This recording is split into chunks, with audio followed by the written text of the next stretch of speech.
So you get JBL earport, which is very handy for you. So you can just use it with your mobile phone. Wow, thank you so much. It's the first time I've ever got actually. So And I was forced into putting my card. thank you very much. Your lucky day starts now. So we'll now pull up the card for Bluetooth speaker.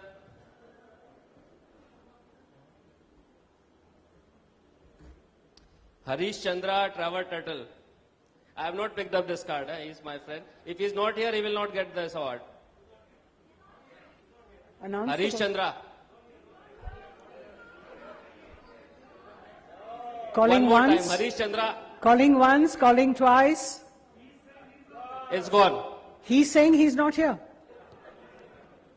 So can you...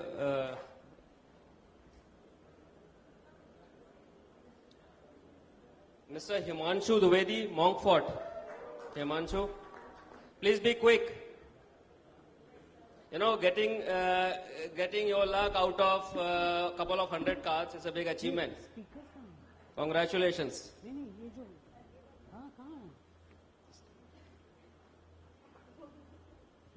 Congratulations. So now we have this smartphone from Samsung. Shuffle. हाँ, अच्छे से घुमाओ. So this goes to Prabhat Mehra, India Now Journey. प्रभात मेहरा कभी नहीं session में होते हैं. वो इंडिया जर्नी कर रहे हैं. प्रभात Mehra, last time, Prabhat Mehra is gone.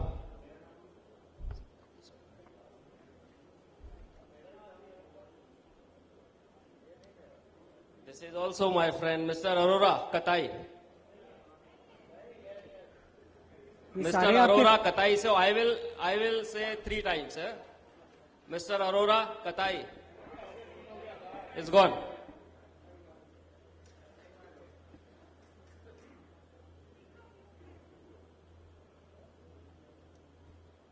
Vinesh Vidya, Globe Travel Center, Cochin. Present here. Congratulations, Mr. Vidya.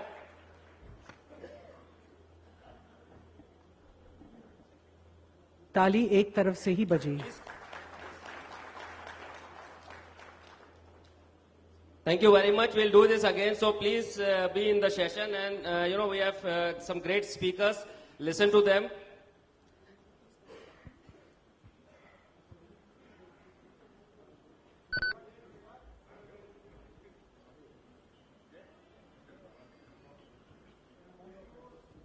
There are more door prizes, Prabhaji. So this is the lesson. You have to be in the session. Thank you.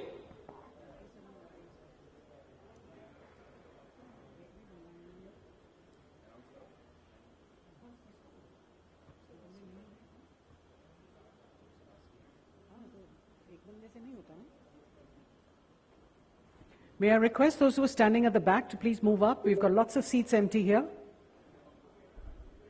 We don't want backbenchers. We'd like you to be front benchers. Please move up.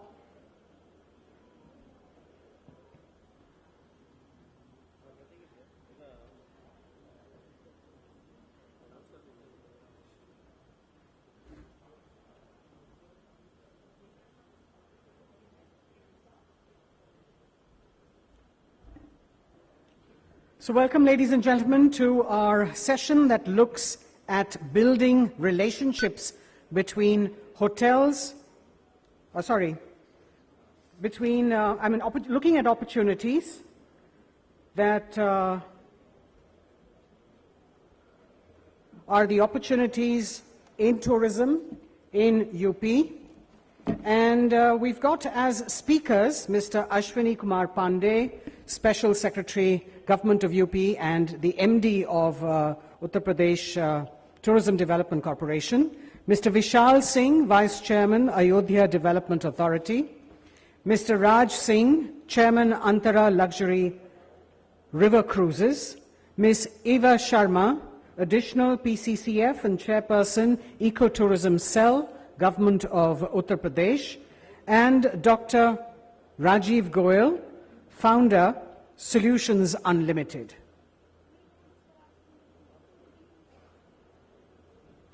To steer this session, I'd like to invite Mr. Pratik Hira, President and CEO of Tornos, and he brings with him, ladies and gentlemen, 27 years of experience and expertise in the tourism industry. He was also chairman of the Iato UP chapter for the 4th consecutive year. So congratulations to Pratik, and it's over to you now to steer this session.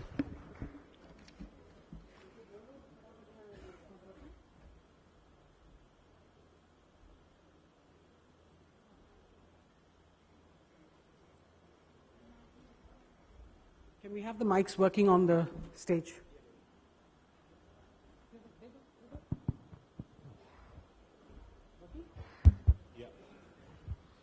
Good afternoon, ladies and gentlemen. After lunch session, the morning breakfast session, and after the post-lunch sessions are always difficult, but I think the panel is delighted to see that the hall is almost full. And many are hungry too, because they couldn't go. I mean, most of us are hungry because we didn't go for lunch, so that we can start the session on time. So we have a very illustrious panel with us. And because it's an illustrious estate that we are sitting in, and Iato is so grateful to be to the government of UP that they have invited us for the 37th convention. So last when most of you, were in Lucknow was 26 years ago, and after 26 years, the 37th convention comes back to Lucknow. And in these 26 years, UP has changed drastically. तो वो जो कहते हैं कि India बदल रहा है, तो हो सकता है इंडिया बदल रहा हो, पर यूपी बदल गया है. I don't know how many of you would agree with this. People who have come maybe after 10 years, they would realize that how UP as a state has shaped up. And we have tried to cover the thrust areas of the government,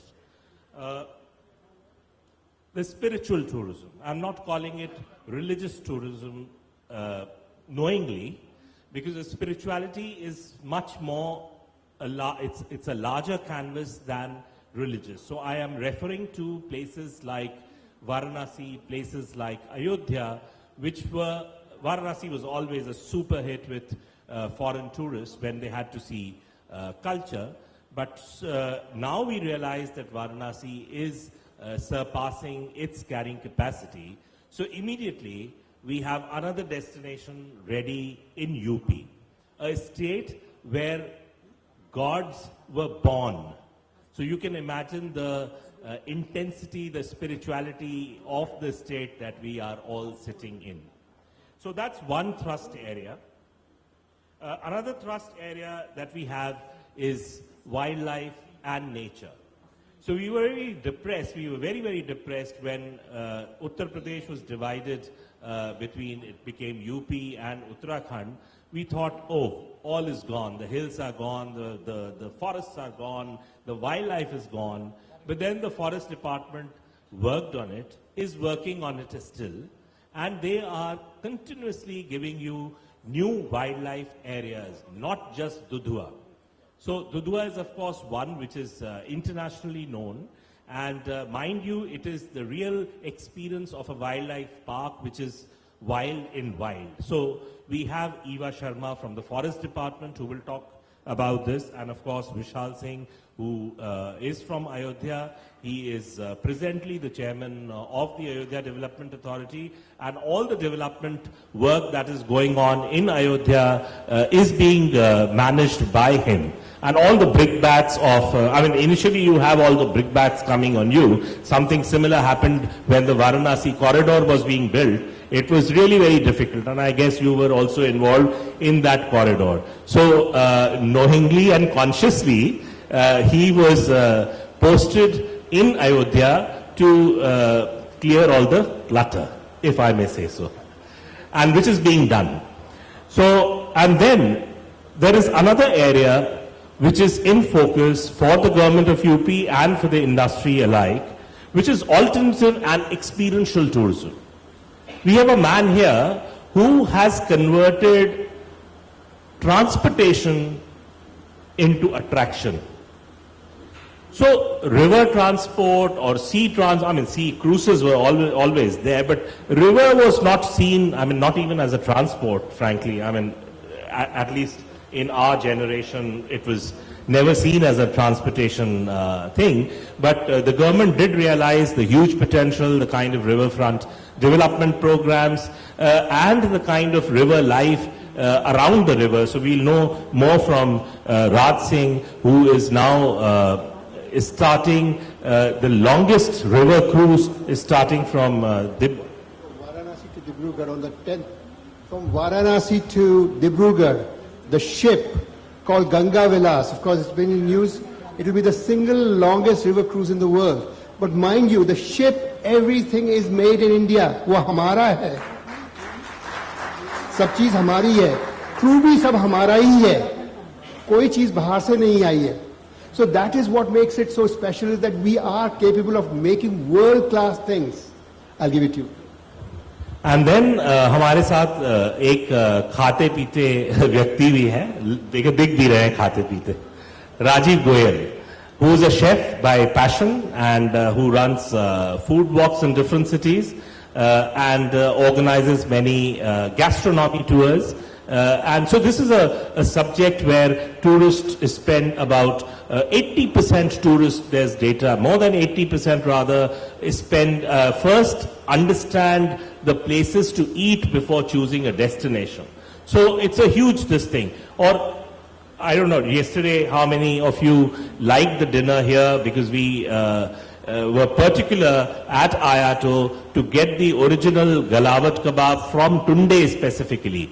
The kebabs that were served to you were actually sourced from Tunde, who makes Galawat kebab, and the pulao, which is biryani, was brought from Idris, which is one of the famous biryani maker in the city. So that is the extent of love for food, and most of you were appreciating the taste that was being given to you yesterday. So this is one area, and then there is a lot of development that is going on. So of course, like Vishal is the man who did the Kashi Vishwanath corridor. Nobody could imagine that a city which was excused because of being the oldest city in the world, that we cannot do anything, the reason for clutter, the reason for filth and everything was dumped on a city being the oldest. But this man changed it. There was a lot of resentment, I'm sure. So we would first like to know from Vishal that how he did that development work, what was the vision behind, what was the understanding of our Prime Minister in case of the Kashi Vishwanath corridor, and after successfully implementing all these things, he has been given the charge for the Ayodhya corridor. So Vishal, over to you to make us understand that what was your experience when you were doing the Kashi Vishwanath corridor first. Thank you, Pratik ji. And well, this is a pretty difficult question. I was just talking to Raj Singh ji that it was unimaginable. So I remember when I was posted there back in February of 2018, and I was told that something has to be done here. कुछ करना है, काशी विश्वनाथ जी के मंदिर को declutter करना है और एक रास्ता बन जाए कि जो दर्शन करने आते हैं लोग वो स्नान करके सीधा काशी विश्वनाथ जी में दर्शन करने चले आए. And believe me, for almost a month and a half, I was just roaming around the place, trying to feel that place, those small, Banaras की गलियां जो थी वो 2.5 फीट तक की गलियां और उसमें 8-8 मंजिल के घर बने हुए थे. So standing in middle of all that, it was so difficult to conceive of something that can be done here. And I remember when for the first time I thought of getting a drone survey done and develop orthomosaic and a 3D map of that area. And when we did that, to understand the place in its geography, it was like there was no space between houses, there was nothing visible, it was just rooftops. But as I'm really grateful that God chose me to do that work, and I got complete support from federal government as well as state government. And today we can see Kashi Vishwanath the way it is. It took almost 3.5 years for me to purchase all those buildings, pull them down, rehabilitate each and every person who was there. And all that was to be done without any kind of force. Everybody, every single stakeholder should be happy. And when I was transferred out from there in September of 2020, when there was no pending court case, there was no pending objection in anywhere, whereas while the process was going on, we had to go all the way up to Supreme Court a couple of times. But when the construction started, everything just melted down. To summarize this whole thing, how it happened, what was the experience, I mean, I learned from every single person who was opposing the project, who was opposing the whole thought process, and I adopted wherever I could their comments, their critiques, and ultimately it's there. So,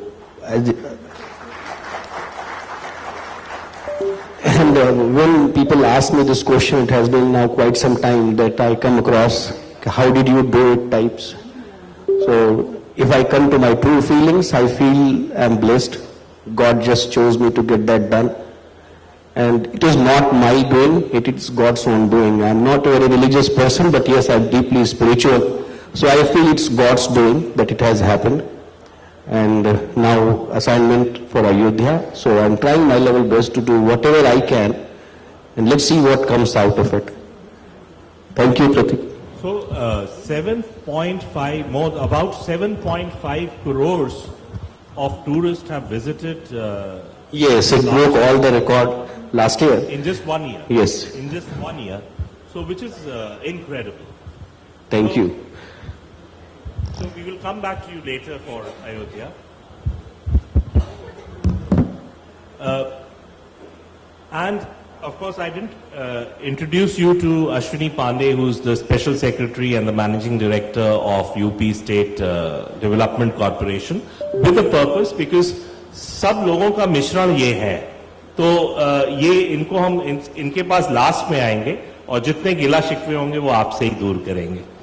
So now let me talk to Mr. Raj Singh about the cruise, that how has his journey been from his first cruise to now, and how did he think about this longest cruise journey, what came to his mind, and what were the problems that he faced, and how is it shaping up now? Good afternoon, everyone. I know inbound tourism, and one of the things about inbound tourism is that we have to give new products, new way of presenting our country. River cruise tourism is a totally new niche. And so 15, 20 years back is when I started this journey, and it has been a long journey. So now we have cruises operating on the Ganga. You'll be surprised that Ganga today is on the world map for river cruise tourism. Our ships have been, Ganges Voyager 2 has been rated among the 6 best river cruise experiences in the world. It's for you to take advantage of the situation and promote river cruise tourism. It's not only Ganga, but our other rivers also have a lot of potential. For example, we are also doing river cruise tourism in Orissa. So next come 2023, we'll have 4 catamarans in Bhitarkanika National Park. You talk of beach tourism. You go on your catamaran, you have your beach to yourself because those beaches are not accessible otherwise. So it's a unique experience of wildlife, beaches and all. Now coming back to river cruise tourism and the longest cruise in the world. Over the years, when I first started doing river cruise tourism, people in UK said, look, you Indians, this was actually a real thing. You Indians, you don't know what river cruise tourism is. And the person who said was actually very true. America baat to sahi hai. And that actually spurred me that we have to make a product which is really world class. So all our cruises now are so much up to standard that they can compete. Forget the Europeans, the best of the best, when it comes to ratings or that sort of thing. And that rating is given by the passengers, not by anyone else. And they are coming for the last 10 years continuously in large numbers. Shows that it is a good product, it holds a quality. Everyone is aware of Taj hotels, Oberoi hotels. People stay in 2 nights, 1 night in the city of Taj. On a Ganga cruise, they stay 7 nighs minimum. And they go happily. So that's one aspect. So keeping that in mind when we started thinking about how to change the whole aspect. So there are many things which evolved. One is this river cruise tourism concept. So having done the cruise from Calcutta to Dhaka 2019, that I did the first ever cruise after 1947. So these are all landmarks for how to do it. And the government of India was part of it. So there was a lot of things. And so once we did it, we realized that what are the practical realities. So we designed a ship which is specifically suited for these long journeys, with the result that the draft of the ship is only 1.2 meters. When we say 1.2 meters, you're talking of what? 6 feet of water, actually, not more than that to cruise. You talk of height of the ship, air draft, 8 meters. The Ganga can be as high, but the ship will be able to go below that. So there are many things. We're talking of sustainability. Today, sustainability is a very big thing. I was in the US, and that's why the question I asked. And one of the big things there is that people will be asking you about sustainability. What is sustainability? Is something which we have to understand. Me, with Antara Cruises, our river cruises, have been practicing sustainability for the last over 7-8 years. When we come of sustainability, we are talking of how to reduce the carbon footprint.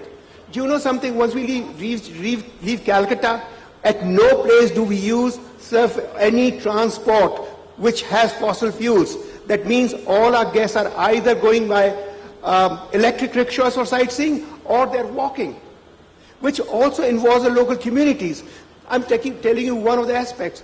Second aspect of sustainability when we come to river cruise tourism is the fact that we are using local fruits, vegetables. In fact, we are involving the local community. So that is also part of sustainability. The third thing which is important is all our crew is very much local. They're trained. They're not poached, or when it's poaching I shouldn't use the word, but they're not taken out from Taj or Oberoi's or this and that. We train them, we bring them. These are all part of sustainability. How to make the planet sustainable, how to make the business sustainable, how to make things grow. Anyway, so when we are thinking of this long river cruise, so we thought of all these things. I even had a further vision, which I could not do it, but I can share with you. I wanted to have an all-female crew, actually. But we are still trying to do that, and hopefully we will do that for our future cruises.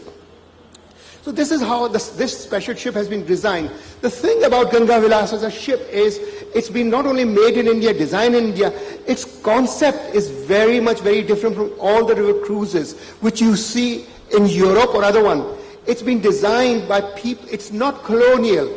It's not Mughal. It's Indian. When I say Indian, it's something which uses all the concepts of India which became independent after 1950s.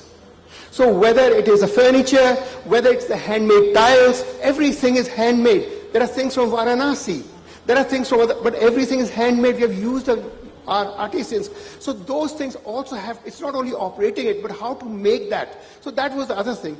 And then, of course, it was to work with the government of India, government of the states, and tell them about this wonderful long cruise, which is to be happen on the 3rd. Of course, the ship will depart from Calcutta on 28th for Varanasi. The cruises are full, by the way. These cruises are full. They're all inbound. So there is a tremendous amount of interest in inbound tourism for river cruising. And on 10th of January, the ship will leave from Varanasi, Patna, Calcutta, Dhaka, Guwahati, Nimati, Dibrugarh. All depends on water conditions, but the ship is actually equipped. I mean, how many of you know that when we go to Sundarbans, not only the Indian Sundarbans, we go to Bangladesh Sundarbans for the first time. So visiting both the Sundarbans. When you go into Sundarbans, the water is salty. For 4 days if you are there, you have to have provisions. So in the ship itself, we have a special tank which can lay 90,000 liters of fresh water. You don't have to. Otherwise, there is always a freshwater machine to do it. So many of these things were taken into consideration. And we are looking forward to this long journey, which will be a challenge for me, for every one of us. But for us, it's a matter of pride that we can do these things in India with our own resources. And the government of India, the government of UP, the government of Bihar, all of them, or Assam, are all on board with us. So that's the thing about the longest river cruise in the world. Now, coming to the UP, I have interacted with Pandeyji. Actually, I have also been to Ayodhya. My one vision for Ayodhya, which I suggested about 4 or 5 years back when I did the surveys, I said we can do a wonderful cruise from Saryu, Ayodhya to Varanasi. It can be done. And they wanted to do it instantly. I said instantly you can't do it because for each river has its own character. You have to design a ship which will undergo the bridges, have the right draft and all. So we have done that, and we have that in mind for the future to do it with the UP government. But on the other hand, one of the things is, just to let you know, is that we are going to be posting a ship in Prayagraj, Varanasi area. One of our all-suite ships which is undergoing fitting and all will be there from October. It would be a cruise which will operate only in Uttar Pradesh. That means it will start from Prayagraj, Chunar, Varanasi, where's the opium factory? Gazipur, and end up in Balia. Now, when we say of Balia, how many of us are heard? That's something I heard about from the Chief Minister of UP when he came to inaugurate or announce a cruise, is that it's a place which sends exporting vegetables, organic vegetables to the Middle East. I said, wow. So we are going to trying to make a stop there, visit these farms and these areas. So this is something which will be from October onwards. We will have this cruise, which will be operating only in this area, one way or the other. So that's something which we are doing with the UP government, and we are all excited. Thank you. I hope I haven't taken more time. Yes, no, because of course you are smiling, but there is also pain behind this smile when you've gone through that journey. So which we will talk later, maybe. Okay. And we are represented by the state, by Ashwini Pandey, and also I see Mr. Rakesh Verma sitting there, Additional Secretary, Government of India Tourism. So आप भी बचेंगे नहीं, जो pain points हैं वो आपको भी address करने पड़ेंगे. Anyway. So now going to Eva Sharma, who is the additional PCCF, and she is, the thing that I noted was that she is the chairperson for the Eco-Tourism Board.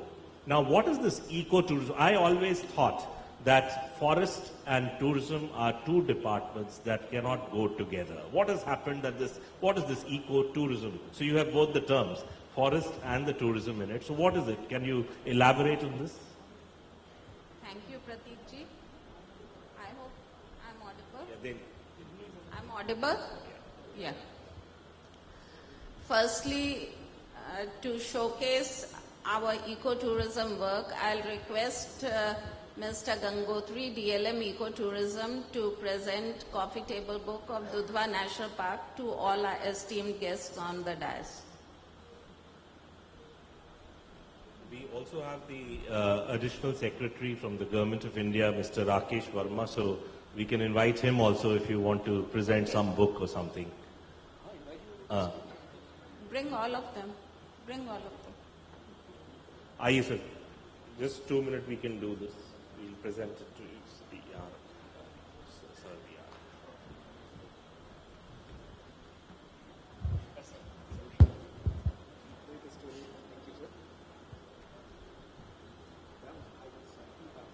आप present करें। एक ही बात है। हाँ, अभी आइए। Just a moment, I'll just set it all right and you can hold this.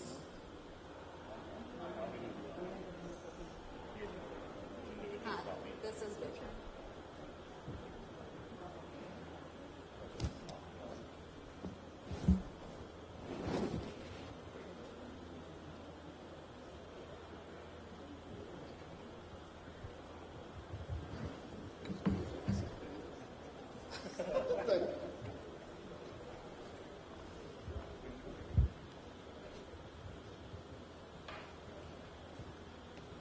Thank you.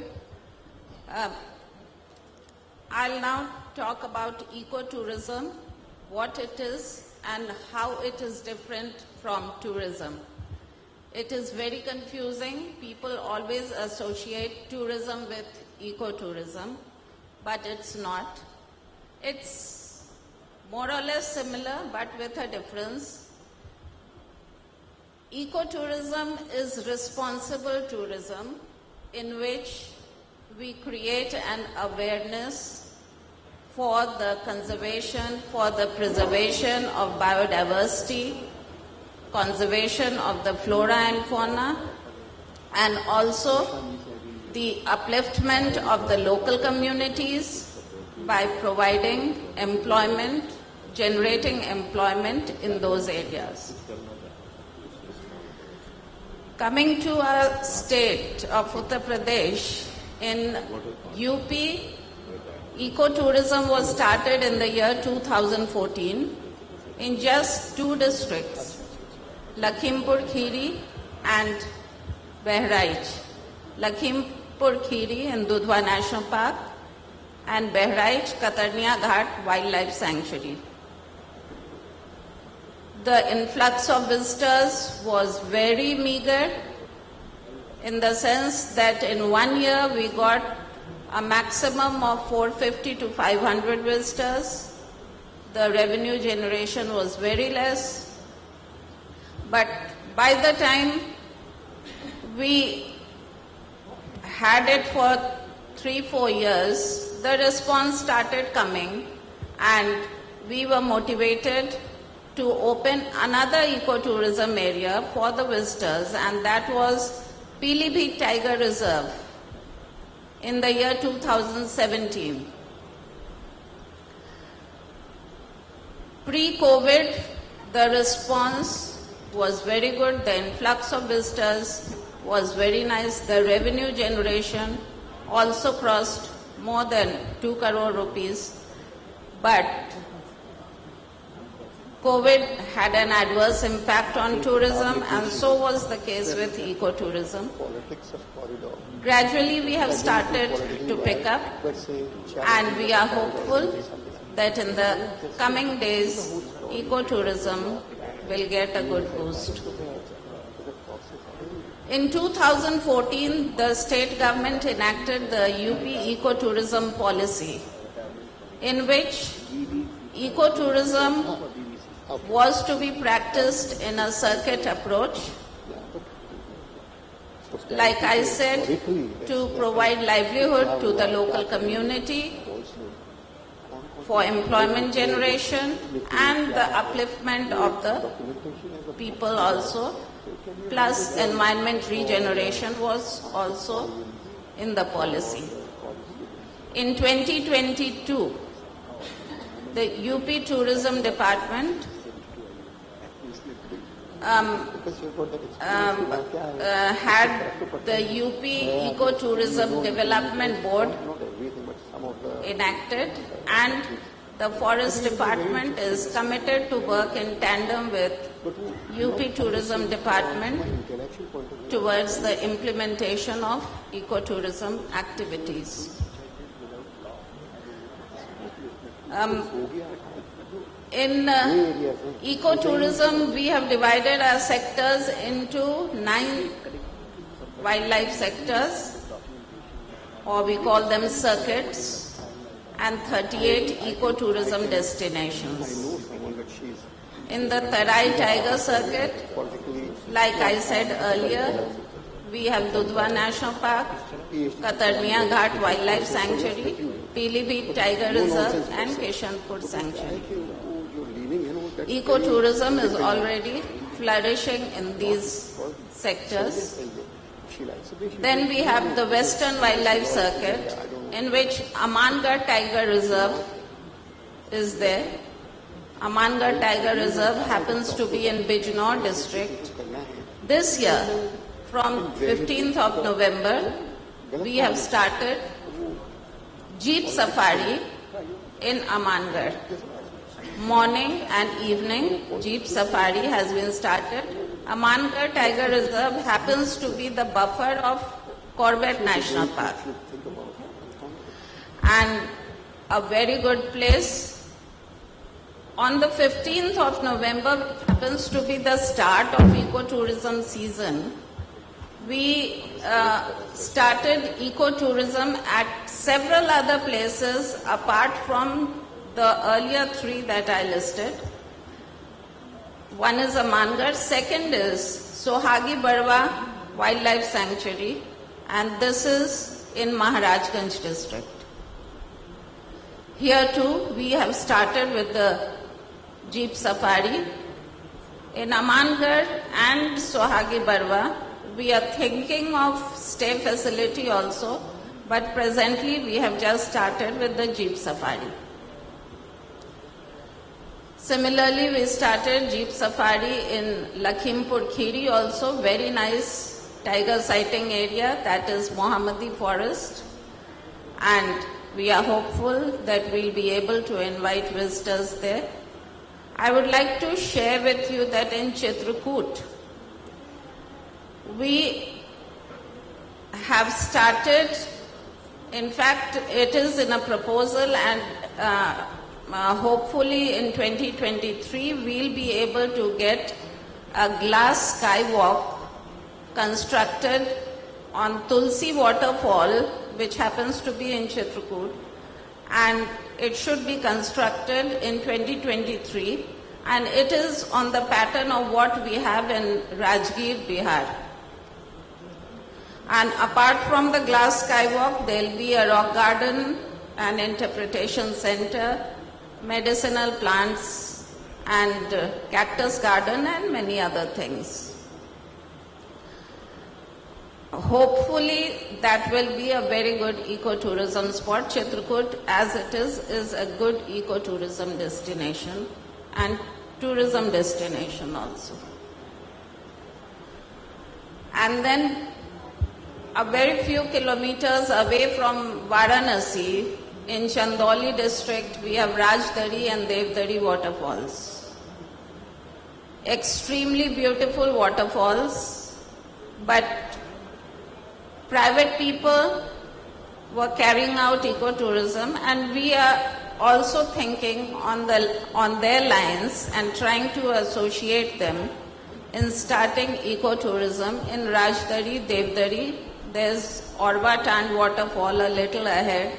It also has very primitive rock paintings, and in the coming 6 months or so, we are hopeful to start ecotourism there also. So these are a few places where we have started ecotourism activities. Bird sanctuaries are there. Bird sanctuaries have very good influx of visitors, like Nawabganj Bird Sanctuary in Unnao, around 45 minutes drive from Lucknow. There's Sandi Sanctuary, which is in Hardoi. Lakh Bahosi is in Kannauj, and Samaspur in Raibareli. There's Okhla Bird Sanctuary in Gautam Budh Nagar. All are having good visitors. The state government has also decided to have a night safari in Kukrel. This is a very important project which we are having, and it will have the night safari as well as the Lucknow Zoo will be also shifted to Kukrel. These are a few ecotourism areas in which the forest department is working, and we request help from all of you to get associated with the ecotourism activities that we are doing, so that it gets a good boost and we are able to invite more and more visitors to these places. Thank you. Thank you. I think we have a lot of diversified areas in the state of UP in terms of wildlife, which most of the operators sitting here did not know, and they were restricted to just Dudhua, which we were selling always. Now, we have Rajiv Goyal with us, who runs food walks and does a lot of research on food tourism, and he was instrumental in kind of pressurizing and coaxing the government to include food tourism as one of the thrust areas, which has now come in the new UP tourism policy, and of course the central government was always happy to consider food tourism as one of the subject. So quickly, Rajiv, from you, we would like to know that what are the areas where UP can come up as a food tourism destination? So thank you, Pratik ji, for introduction. There is no much space left for me to say even by the last night dinner and that today's lunch. I must mark it that the amazing matar ka nimona, dal ke fare, it is a very good example. Most of the people haven't heard those dishes even. And this is a very easy, and this is a tip of an iceberg they have touched or showcased just now.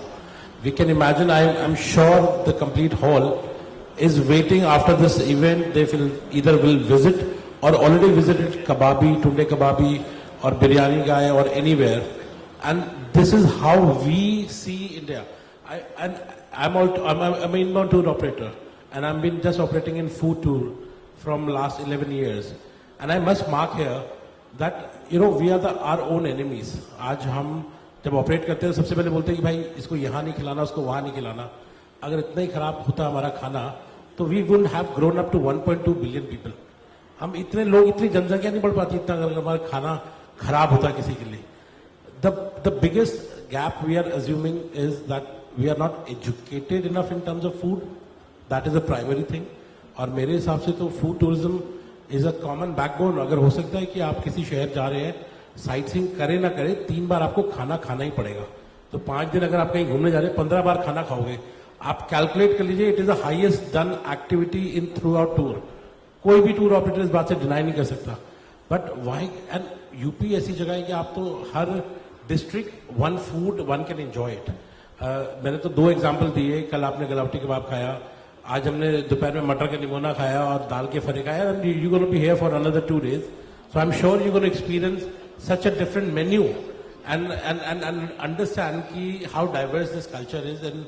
And opportunity के बारे में अगर बात करी जाए तो मेरे हिसाब से कार के ड्राइवर, जो एक आपका टूर ऑपरेटर का ड्राइवर है, उससे लेके आपके फूड, जो आपका टूर गाइड है, he need to be equipped with the basic food knowledge, basic food allergies about कि क्या खा सकते हैं, क्या नहीं खा सकते हैं. We should not be exempted कि यार इसको देसी खाना नहीं खिलाना है या ये खाना खा के बीमार हो जाएगा. पहले तो हमें ये अपने माइंडसेट से निकालना है. सेकेंडरी हम इसको बेच पाएंगे तभी हम. दूसरी चीज, मुझे यूपी में of course I see a immense potential in terms of, जैसे आप बनारस आप जाएंगे, घाट देख लिए, सब कुछ कर लिया, बस खाना तो is a main primary thing. Kachori Gali है वहां पर, मतलब गली का नाम कचौड़ी वाली गली है, तो you can imagine that how and we can not forget that when we highlight Varanasi itself. It is not the only, the word history started after that city, we can say that. It is older than the term history. और जब इतनी पुरानी सभ्यता है तो definitely खाना भी पुराना ही होगा हमारा. और that is one of the major factor we can highlight. हमारे कितने ऋषि मुनि हुए हैं, ऋषि सुश्रुत ने खाने के ऊपर बहुत सारी चीजें लिखी हैं. माँ अन्नपूर्णा, देवी अन्नपूर्णा है, और देवी अन्नपूर्णा का मंदिर जो है वो अपना वाराणसी में है, और काशी विश्वनाथ मंदिर के वहीं पर ही है, आई नो. हाँ, सो और imagine that how crazy we are. हमारे खाने का भगवान है, डेडिकेटेड भगवान है.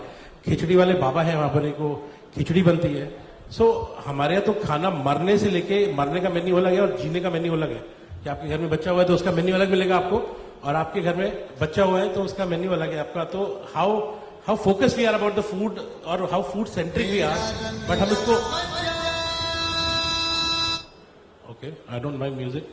अच्छा, सो इतना फूड सेंट्रिक है, बट हम उसको कन्वर्ट या बेच नहीं पाते. मुझे लगता है आज भी जो एक गेस्ट ट्रैवल करता है, वही बटर चिकन, वही चिकन टिक्का और लेम अपना, I don't have a complaints about it.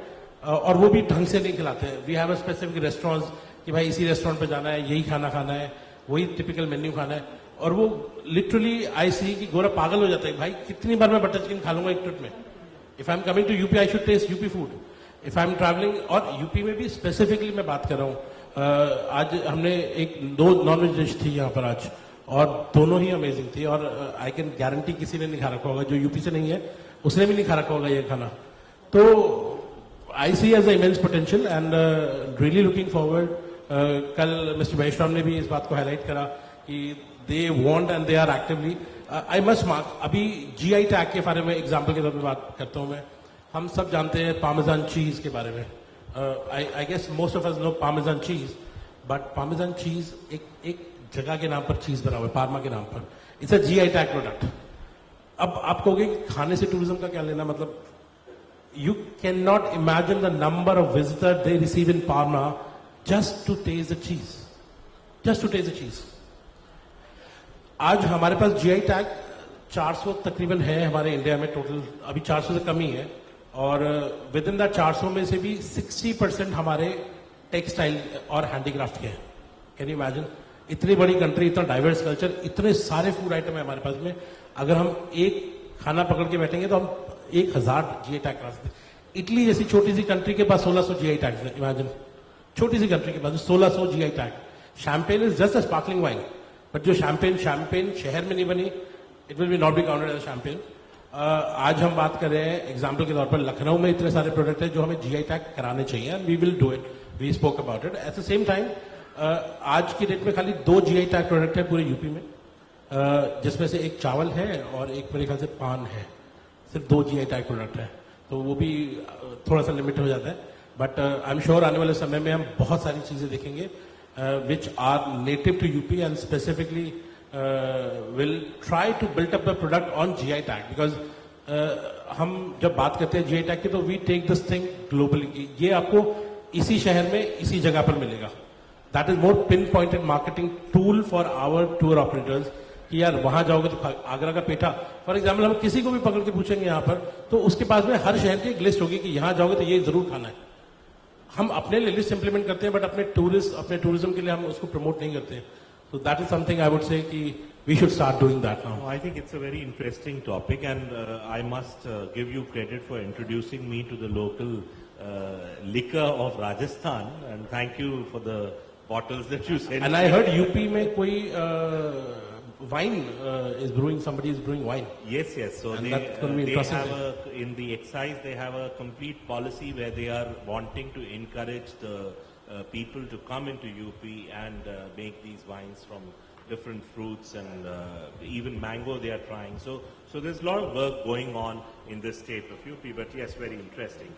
So let me now come back to Vishal Singh again. And now quickly we would like to know that what are the things happening in Ayodhya, which operators, which the industry, hoteliers can look forward to in the coming 1 year or so. Again, thanks for giving me a chance. I'll be selfish before I begin talking about Ayodhya. I'll request my fellow panelists to please focus on Ayodhya. There is a lot of geotagging on food items that can be done. You are most welcome to come and explore Ayodhya once from this point of view, which hasn't been done as yet. And then I'll request ma'am to start at least one project to begin with for ecotourism in Ayodhya. We already have a site, ma'am. So there's a big bird sanctuary which I'm developing, but it requires special attention from Department of Forests. I'm in touch with my fellow officers, DFO and all that, but if we get some wisdom and guidance from you, it will come out much better. And again, then Raj Singh ji, I'll request cruise. We are starting local cruise, but this connecting Ayodhya and Varanasi is a wonderful idea. And if we can do it before actually highways are widened, that will be a great experience. So many people would want to come to Ayodhya from Varanasi. So you can make that happen for Ayodhya. So all of you are welcome. I'll share my coordinates with each of you and pester you to do something in Ayodhya. So what is happening in Ayodhya? Well, it's a very short time. It has been just 2 years. And when I was posted here, I was given a task of conceptualizing a vision for Ayodhya. So that was a beginning in the state of UP. We started where we started to plan before we developed. So that there was a complete vision development exercise which has been done by the Ayodhya Development Authority with lots of consultation from every walk of life, from tourists to academicians to retired bureaucrats to politicians and to sadhus, mahatmas, to spiritual leaders, everybody you can think of, we have touched almost all walks of life who are interested in Ayodhya. So after these consultations, we developed the vision document, and that vision document has been actually approved by none less than the Honorable Prime Minister, and we are following that. So if I may, I'll just use my laptop for brief references because it's not possible to remember.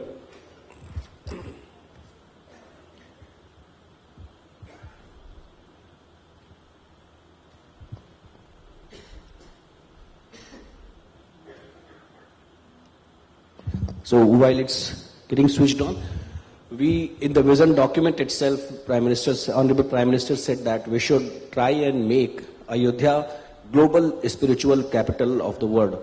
So now we are working towards making a Vatican's or Jerusalem's or whatever you might call for the Sanatan Dharma in Ayodhya. So it's a big transformation.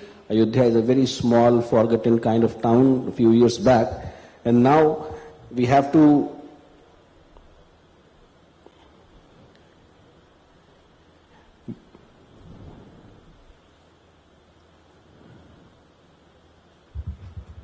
Meanwhile, I'll take the lead here and I'll tell you about another interesting point that Mata Sita ने 5 रसोई बनाई थी अपने पूरे उसमें काल में.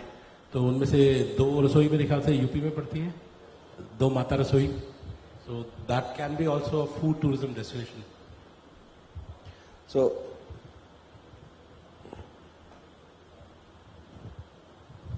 well, I don't know, something has gone wrong with it.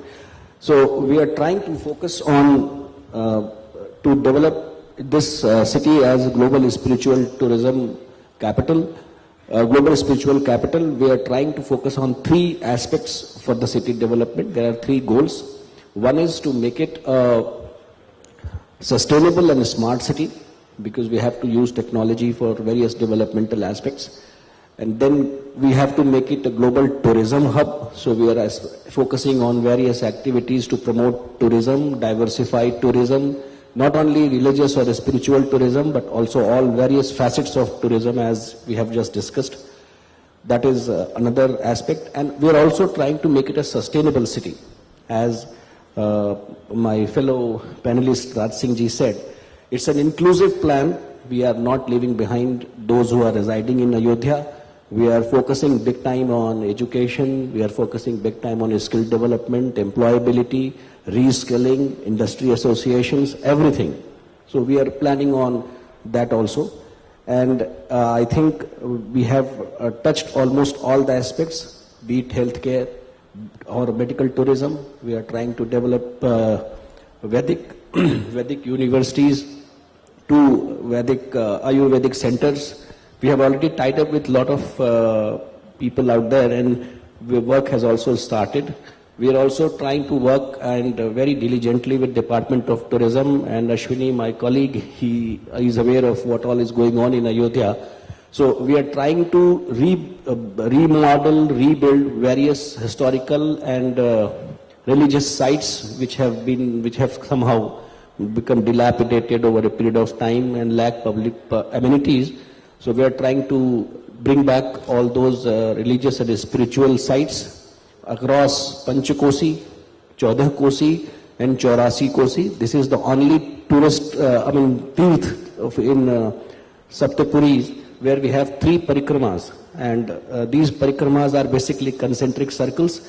They touch each other on the Ram Janmabhoomi temple. So all these parikramas start. So we use these concentric parikramas as different types of facilities are being created.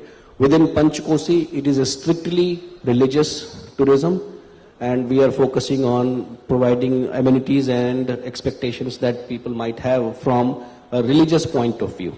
After Panchkosi and between Panchkosi and 14 Kosi, it is slightly relaxed, but yes, it is again something to do with more on religious tourism and some historical and spiritual tourism aspects into it. And after 14 Kosi and within 84 Kosi, we have relaxed all these restrictions, and we are trying to develop different types of tourist attractions which one can think of. And as we talk, we are trying to create more and more accommodations in Ayodhya. We are trying to develop circuits. We are trying to connect this whole calendar of events for Ayodhya over a period of one single year. And we are identifying what all those activities or what all those expectations one can have when they are planning to visit Ayodhya. We are developing intuitive apps, intuitive technologies, so that people can integrate them into our development plan, so that people can feel at ease. And we are working on human capacity development of local residents, so as to become ready for people when they come here, come to Ayodhya. And I will request all of you who are present here, please include Ayodhya in your itinerary, and we will make sure that your expectations are met with, and your tourists and your entourage goes back happily. Thank you. Just to inform you that 160 delegates out of these have chosen Ayodhya as an excursion on the 19th.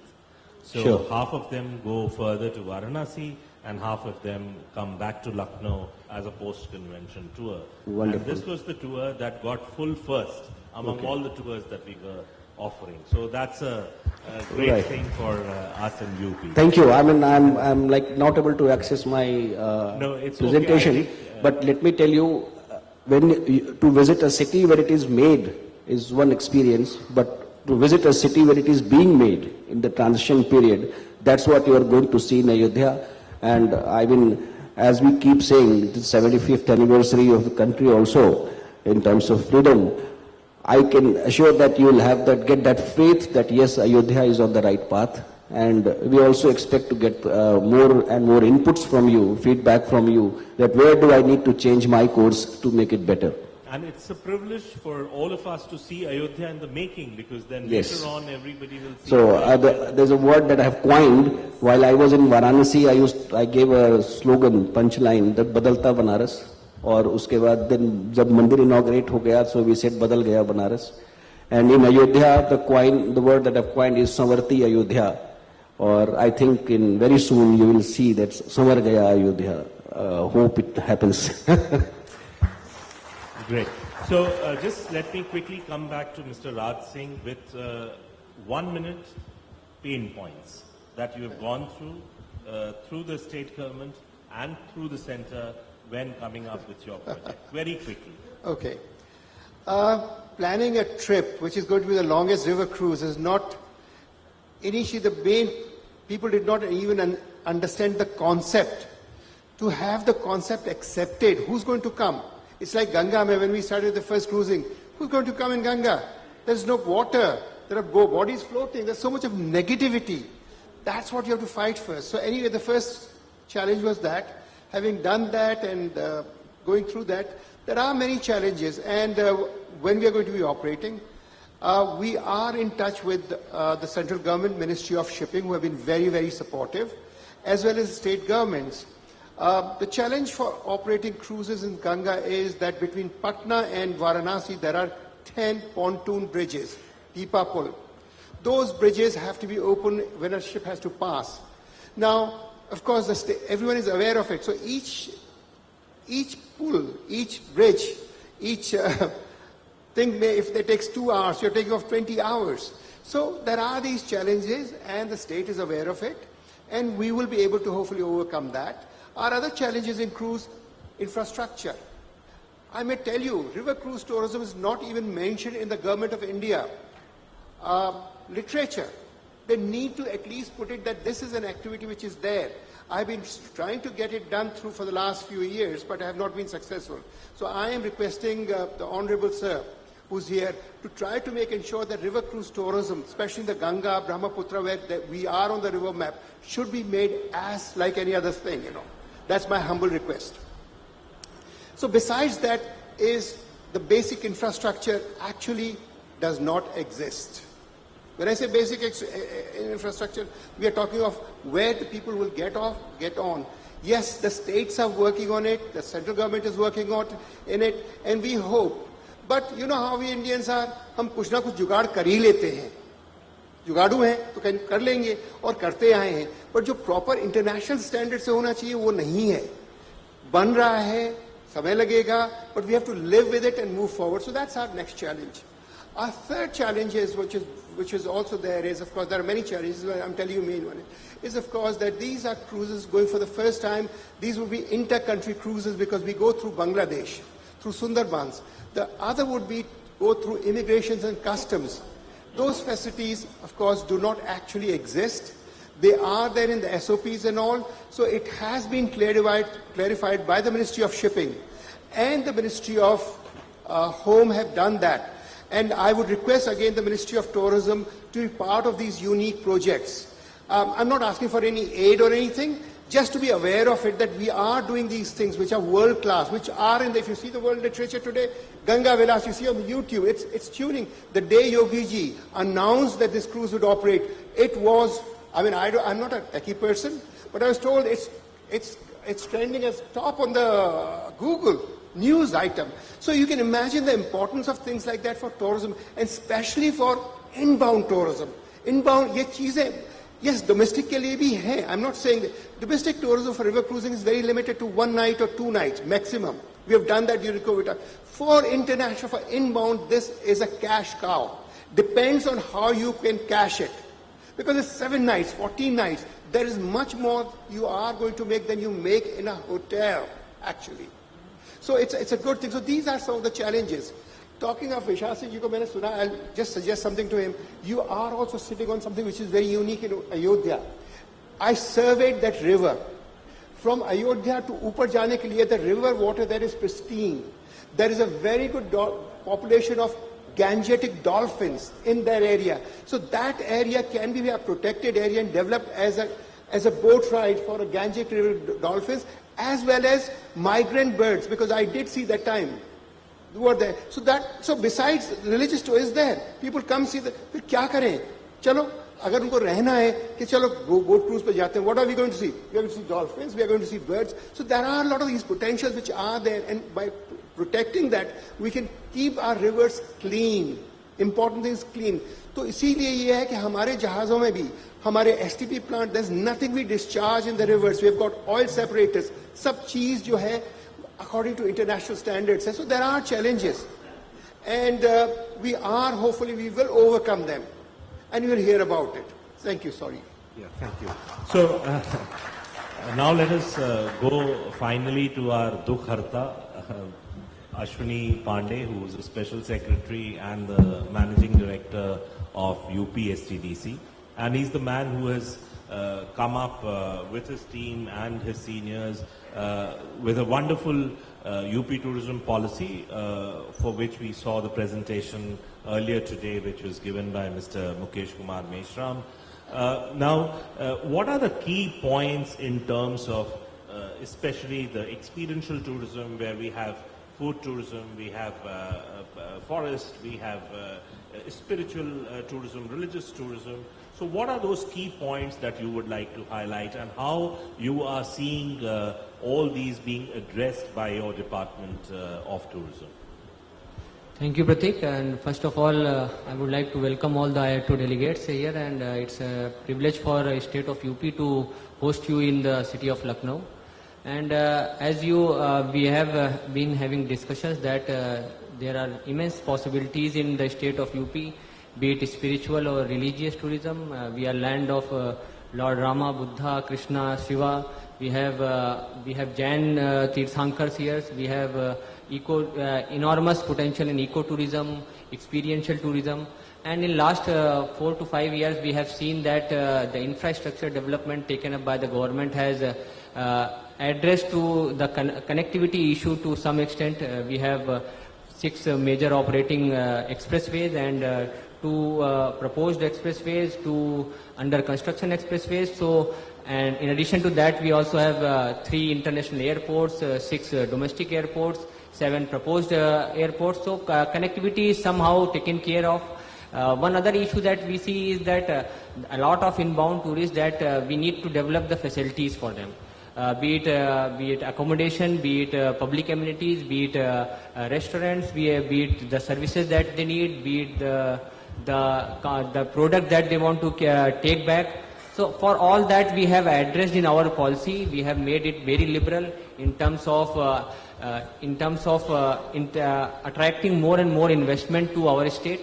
For that we have been giving, we are providing, as Mukesh sir in the morning suggested, showed that we are providing 25% subsidy, capital subsidy, we are providing interest subsidy, we are providing developmental charges. We are giving, for the first time, we are trying to give the industry status to all the tourism units, so that they can gain the benefits of electrical duty and other taxes, benefits from the government. So we have tried to make this policy very attractive from the point of view of investment, and very recently government of UP is going to we are conducting a Global Investment Summit, and we have already signed MOUs from different parts of investors from different parts of the world. We have conducted roadshow in different countries so that we can attract more and more investors, and those investors are going to provide the services and world-class services and develop infrastructure which are going to go a long way in tourism sector in Uttar Pradesh. In addition to that, we are also designing and drafting our standard operating procedures, our rules and regulations, so that they are very easy to understand and very easy to implement also from the point of view of the department in terms of interdepartmental coordination as well as from coordination with the investor. So we are in process of developing that. We have tried our level best to attract more and more investors and provide them space. As we all know, we have discussed that Ayodhya, Kashi, all are coming up. We have Buddhist circuits, so there is immense potential for inbound tourism, and we are on the right path, I think. No, I think I must vouch for it that this government, both at the center and the state, has ears, because the policies that are being made, the new policy, especially the 2022 policy, and I was involved in when the policy was being drafted, thanks to the Department of Tourism, and I could see that it's an practically implementable policy, which is very important for the policy. So thank you to all my panelists, and before we get off the stage, can we take just one or two questions maybe from the audience? Just a quick 2 questions maybe. Yeah, please.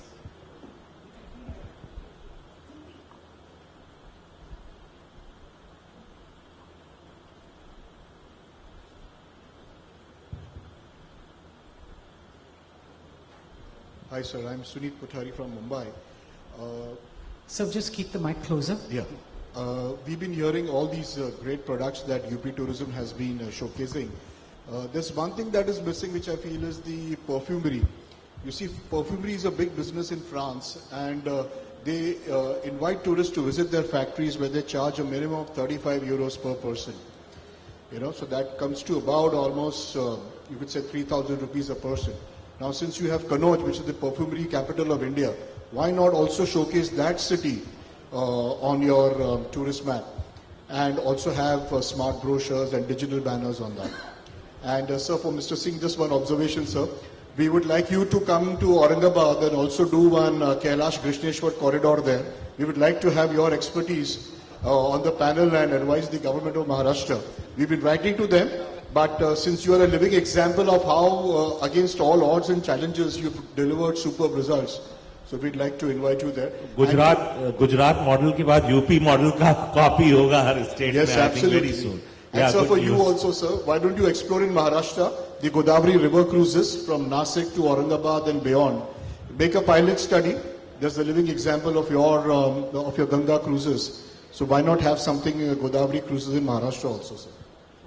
Thank you. Thank you. Definitely, Kannauj is one of the important destination for us, and perfume are world famous, and we have been in the process of developing a museum there, and the point well taken. We will, of course, develop marketing material and promotional material from that point of view. Thank you. For the Godavari, What we need is for your state government to at least approach us. If they are interested in something like that, then only we'll spend the time, energy. You know, on our own, if we go, we have a lot of, we have the Ganga, we have got so many other places there. So if for us, whoever is interested, it's like MP, they're very much interested. I've been working for them with 5 years, 5 साल हो गए. मैंने कहा ये जब तक clear नहीं होगा नहीं करेंगे, वो कर रहे हैं. So it takes a lot of time because it's a grey area. River cruise tourism is new. So there are no laws at some places, so you have to clarify that. So once the state is involved, they do that, then only things can proceed. So we have the last question from the lady there. Yeah, hi. I'm Ritu Makhija from Tough Tigers.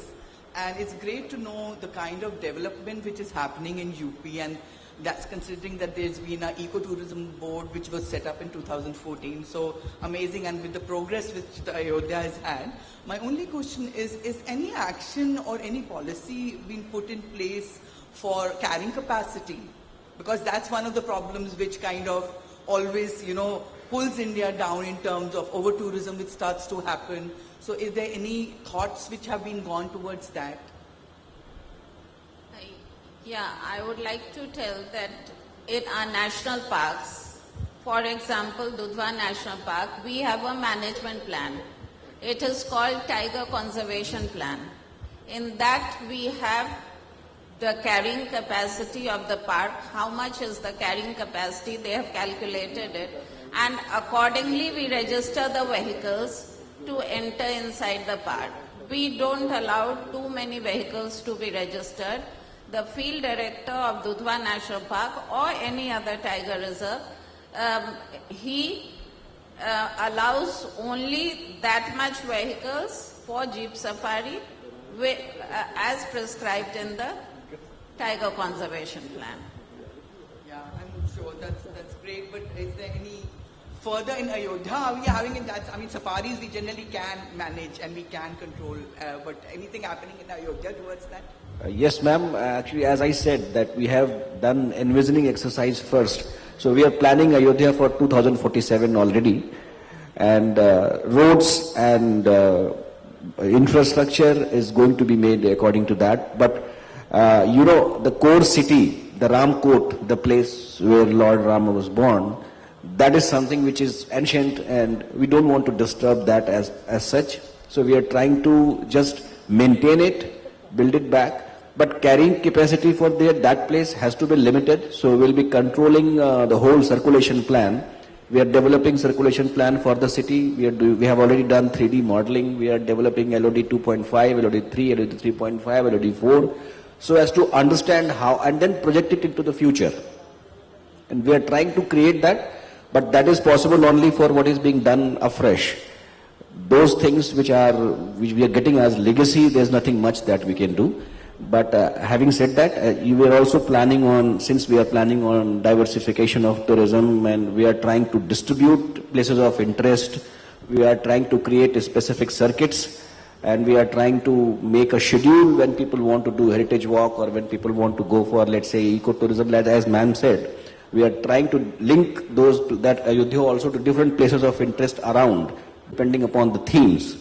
So all that is being done, but yes, we'll be cautious, and thank you for bringing it out to our notice. And the government is conscious about this fact, and we have the mention of responsible tourism in our new tourism policy for 2022. So with that, I thank all my panelists, and over to Rini. Thank you very much.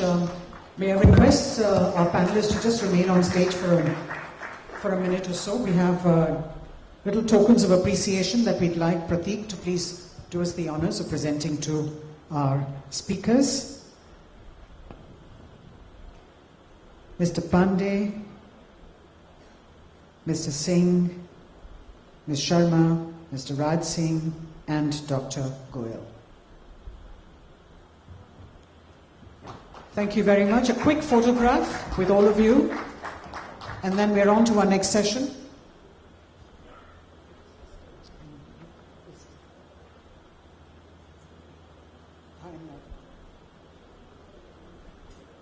We're moving on from this session now to the presentation from the states, and we've got the state of Uttarakhand that's going to make the presentation. May I request all our audience members to please remain seated. We still have things going on. So we would like to request the person from Uttarakhand, which is Mr. K.K. Joshi, the publicity officer, to please come up and make his presentation for the state of Uttarakhand. Thank you very much. May I request our panelists to please take their seats in the audience now. Mr. Joshi, please go ahead.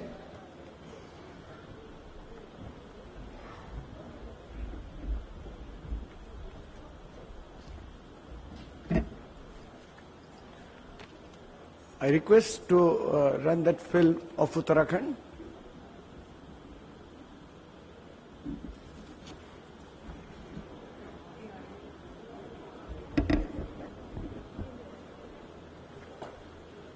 Uttarakhand में अपनाते हैं दिल खोल के। आपका स्वागत है।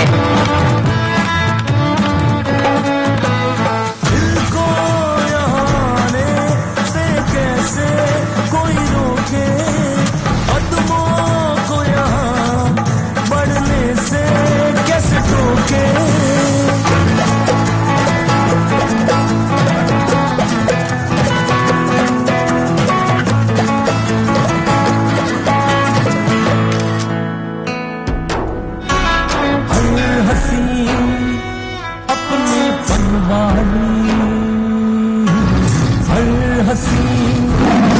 अपने पनवानी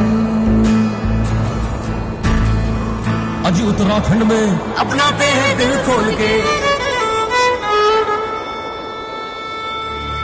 उत्तराखंड सिंपली हेवन। आज उत्तराखंड में अपनाते हैं दिल खोल के। भूमि में आपका स्वागत है।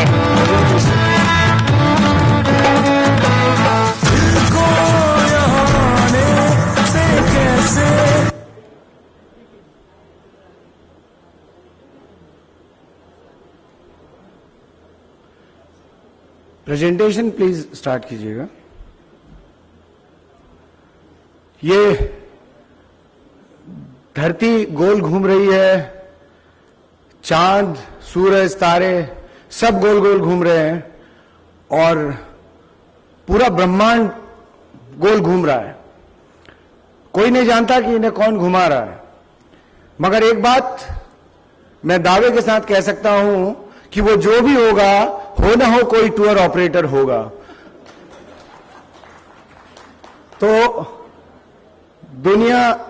देश दुनिया की सरहदों को गिराने वाले, सारी दुनिया में मोहब्बत का पैगाम ले जाने वाले, अजनबियों को अपना बना देने वाले और दुनिया भर की जो संस्कृतियां हैं उनको आपस में मिला देने वाले आप सभी पुरोधाओं को, सभी टूर ऑपरेटर्स को मैं प्रणाम करता हूं और उत्तराखंड पर्यटन की ओर से मैं कमल किशोर जोशी आप सभी का हार्दिक अभिनंदन और स्वागत करता हूं।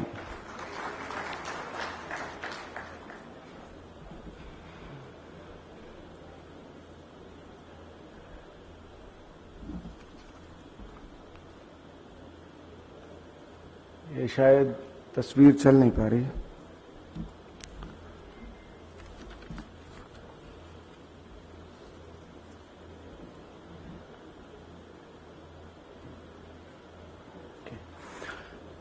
उत्तराखंड के बारे में थोड़ा सा कुछ मैं परिचय देना चाहूंगा। वैसे तो आप सब जानते हैं उत्तराखंड में हिमालय है, नदियां हैं और संगम हमारे पास हैं। और उत्तराखंड की जब हम बात करते हैं तो हम आपको बताना चाहते हैं कि एक समुद्र के सिवा हमारे पास सब कुछ है। और ये जो नदियां हैं ये मानव सभ्यता को जन्म देती हैं और पर्वत नदियों को जन्म देते हैं और उत्तराखंड के पास ये पर्वत भी हैं और ये नदियां भी हैं। और इस सब को देखने के लिए आपको उत्तराखंड आने की जरूरत है। वी हैव कॉन्फ्लुएंसेस, पंचप्रयाग के बारे में आपने सुना होगा। और स्पिरिचुअल टूरिज्म की जब हम बात करते हैं तो उत्तराखंड में जो कुछ है वो शायद कहीं और नहीं है, ये आप सब भी जानते हैं। ऊंची चोटियां,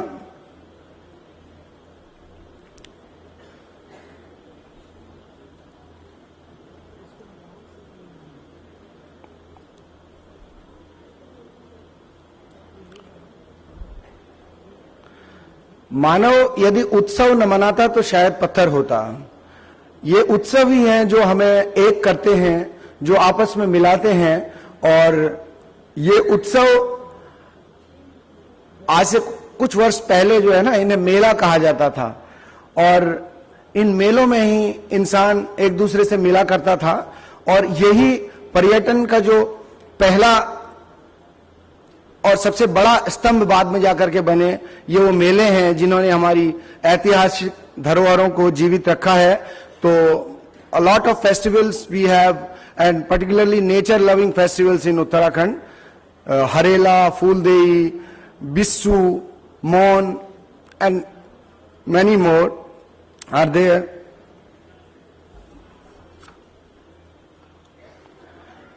जब हम एडवेंचर की बात करते हैं तो एडवेंचर में हम अगर कहीं भी एडवेंचर को शुरू करना चाहें, अगर बर्फ में आप चले जाइए तो उत्तराखंड में आप स्कीइंग कर सकते हैं, आप पानी में चले जाइए आप राफ्टिंग कर सकते हैं, आप जमीन पर आ जाइए तो आप ट्रैकिंग कर सकते हैं, माउंटेन टेरेन बाइकिंग कर सकते हैं, पहाड़ों पर आ जाइए आप माउंटेनियरिंग कर सकते हैं, ट्रैकिंग कर सकते हैं, और जमीन के नीचे भी आप अगर जाना चाहते हैं तो हमारे यहां आप कैंपिंग कर सकते हैं। तो उत्तराखंड पर्यटन का एक कंप्लीट पैकेज है, मैं आपसे कहना चाहूंगा। और इस सब से जब आप थक जाएं, बोर हो जाएं, तो किसी कंदरा में, किसी गुफा में आकर बैठ जाएं। आप यहां ईश्वर का ध्यान कर सकते हैं, आह्वान कर सकते हैं, गुणगान कर सकते हैं। आपके पास ऐसा एक घर है उत्तराखंड में जो आपके घर जैसा है, जिसे हमने होम स्टे का नाम दिया है। लगभग 4,500 होम स्टेज हमने रजिस्टर किए हुए हैं और ये आपके लिए एक नया घर हम बना रहे हैं। और अब आज की जो सबसे इंपॉर्टेंट और सबसे आकर्षक योजना है और आप सभी टूर ऑपरेटर्स के लिए है, उसके बारे में मैं आपको बताना चाहता हूं। अंतर्राष्ट्रीय योग महोत्सव का हम लोग आयोजन करने जा रहे हैं 1 मार्च से 7 मार्च के बीच में ऋषिकेश के गंगा रिजॉर्ट में। और इसमें अंतर्राष्ट्रीय पर्यटक, इंटरनेशनल टूरिस्ट की बुकिंग करने पर प्रत्येक टूर ऑपरेटर को हम 5 लाख रुपए तक का सीधा कैश इनाम देने की घोषणा करते हैं। एक गेस्ट को आप अगर लाते हैं, इंटरनेशनल गेस्ट को, इंटरनेशनल योगा फेस्टिवल 2023 में, तो प्रत्येक गेस्ट पर 10,000 रुपए उत्तराखंड सरकार द्वारा हर एक टूर ऑपरेटर को दिए जा सकेंगे, जो अधिकतम 5 लाख रुपए प्रति टूर ऑपरेटर होगा। तो अब मुझे लगता है आपने अपने दोनों हाथों को मिला देना चाहिए और मुझे इजाजत दीजिए। बहुत बहुत धन्यवाद। आप सभी का उत्तराखंड में स्वागत है। अयोध्या के श्री राम को मैं प्रणाम करता हूं, मगर आप सबको बताना चाहता हूं कि माता सीता की रसोई भले ही उत्तर प्रदेश में होगी, मगर उनकी जन्मस्थली और उनका मंदिर उत्तराखंड में है, पौड़ी में। और अब आप सर्च कीजिए गूगल पर कि वो कहां है। तो आप सभी का उत्तराखंड में आगमन प्रार्थनीय है। बहुत बहुत धन्यवाद। एक फिल्म योगा के ऊपर है, आप, मैं अनुरोध करूंगा आपसे, उसे आप चला दीजिएगा। Thank you very much. धन्यवाद। दिल डोर डोर सा खुलता खुलता है यहाँ, चलता रहा सीख से सिखाने तक, लौट फिर आने तक, खुद की इस खोज में अपनाते हैं दिल खोल के, अपनाते हैं दिल खोल के। पहाड़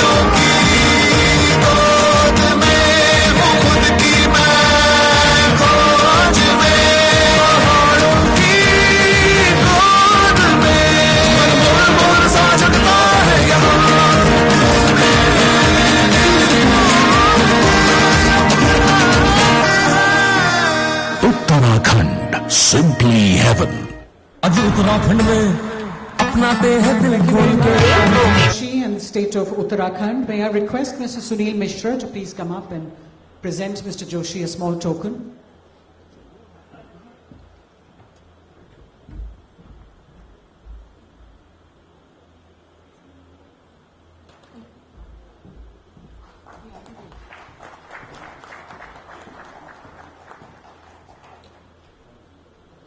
From the state of Uttarakhand, we are now moving to the state of Punjab, and I request Ms. Alka Kapoor to please come up. Ms. Kapoor is the Senior Manager in the Tourism Department of Punjab, and she'll be making a presentation now for the state. Good afternoon, everyone. I want to welcome you all. And I also want to thank Iato for giving us the opportunity to represent ourselves here, to showcase Punjab as a tourist destination. So can we start with the presentation, please?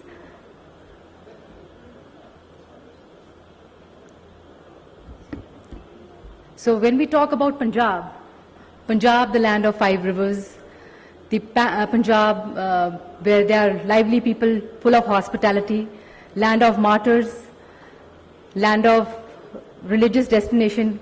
I think everybody would have visited Golden Temple. Land of farm, rural tourism, and much more. So, can you please, we'll start with the video on Punjab. Can you please?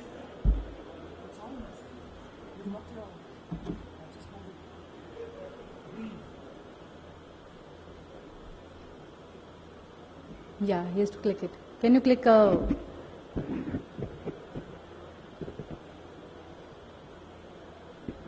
Can you just play the video, please?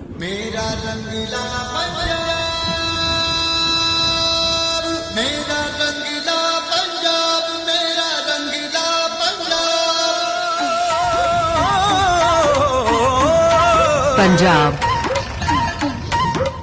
the blessed, bountiful land, fueled by 5 giving rivers. Their fertile land nurtures its people. People who know how to celebrate life, singing and dancing with abandon. In their distinctive, colorful attire, their generous laughter, their warm, hearty meals, their joyous, hard-working spirit. To be a Punjabi is to live life king-size and to welcome guests with open arms. Come visit the land of bliss. Come visit my Punjab.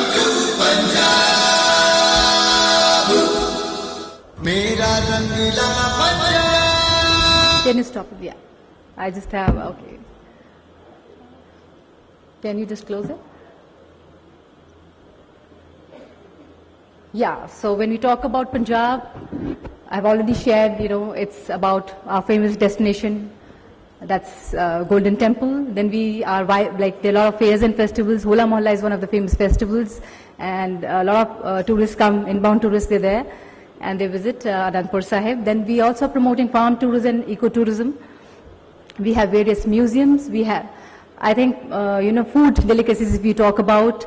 Makki ki roti, sarson ka saag, everybody would have, enjoyed the delicacies. We have that. Then, we have colorful attires. Fulkari is one of those, I think, most of you might be having and, in their, love to wear it. So, yeah, already shared about it. So we have amazing dance forms. Bhangra, Gidda. Bhangra, I think in any of the weddings, if let it be Punjab or all over India, the beats are always there. We have already talked about the delicacies, about the art and craft. We have inlay work of Hoshiarpur, which is quite famous. We have Parandis, we have Patialvi Salwars, which are there. We have Tatera work, which is one of the UNESCO's intangible heritage, art form being recognized by UNESCO. So when we talk about the connectivity, Punjab is well connected. We have 2 airports, Chandigarh International Airport and Amritsar. We have amazing roads connectivity, which makes it easy to visit Punjab. We are promoting various themes. Spiritual tourism, if you talk about, we have much more than, there are about 3 takhats of Punjab which are in there are 5 takhats, out of which 3 are in Punjab. Anandpur Sahib, Bathinda, Talwandi Sahib is there, and Golden Temple. Durgana Temple is there. Then we have Ram Tirath, we have Devi Talab Temple, Moorish Mosque, and Roza Sharif in Fatehgarh Sahib. Then we have beautiful forts and palaces, and we are promoting these forts and palaces for film shooting destinations in Punjab. There are various, movies which have been shot here.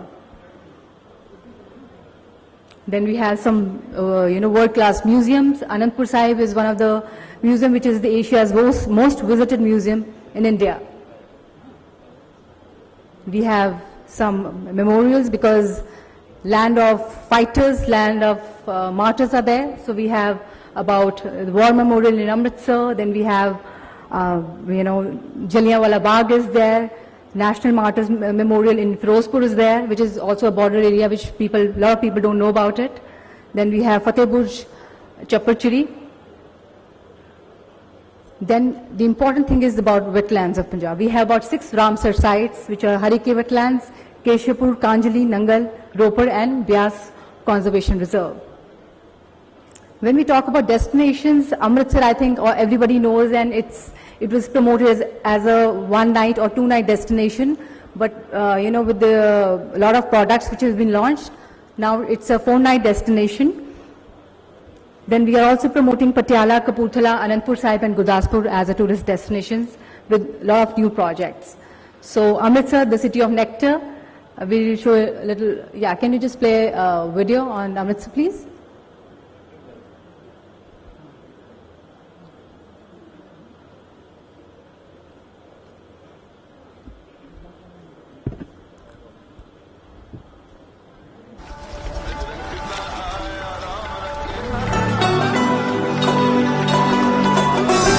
The spiritual home of Sikhism, home to the sacred Golden Temple. Visit Amritsar for a deeply spiritual journey, where every bylane tells a story of its people and their rich cultural heritage, of hearty food that satiates the soul, of faith, sacrifice, remembrance. Come watch the world's most spectacular border ceremony. Visit Amritsar. Visit the very heart of Punjab.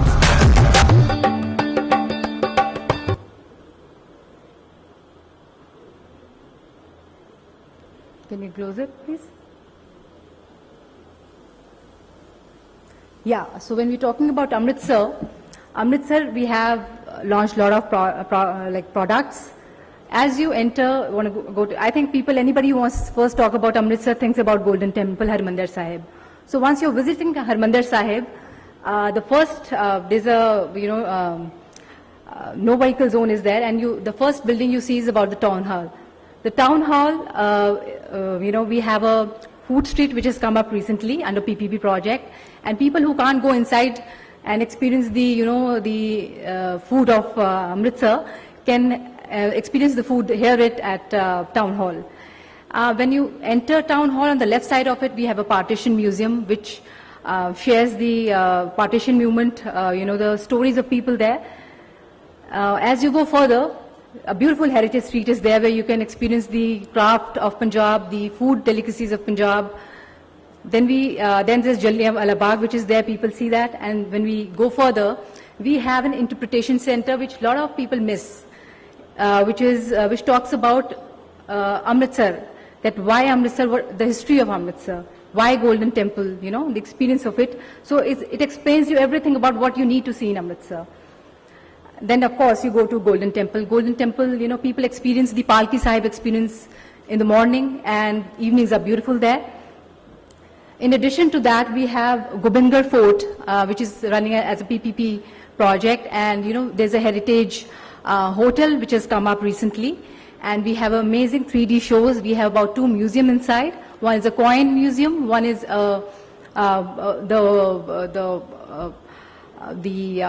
coins museum, and the war and the weapons museum is there. So once you, and the evening show in Gobindgarh Fort should not be missed. I think all the tour operators are here and most of them are selling it. But yeah, people who are missing it should definitely put them in their itinerary. Then when there's Durgyana temple which is there. And okay, when we go to Wagha border, we also have one facility of hop on hop off bus. People who don't have their personal vehicles can experience it. They can visit Wagha border through hop on hop off bus. And it takes you shows you Khalsa College. I think a lot of movies have been shot in Khalsa College. From there, there's a war memorial which is there, and which has a 45 feet big sword, and it showcases the the struggle, the fights which has been there in Punjab. So this museum should not be missed and should definitely be visited. And after that, once you reach Wagha, we have a Shahi Killa.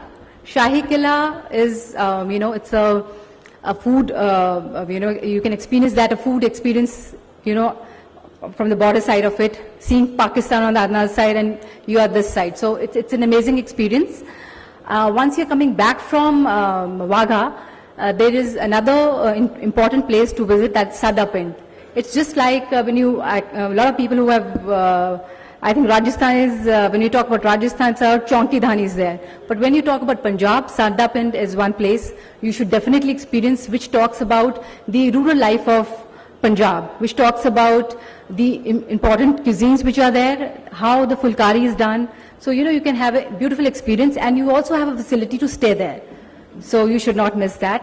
And definitely, then we have Ram Tirath. I think when we are talking about UP, Ayodhya, we should also not miss that Ram Tirath was a place where Ma Sita, after Vanvas, she was there, and Lava Kush was born in Ram Tirath. So a lot of people don't know about it, and it's a must, visit place.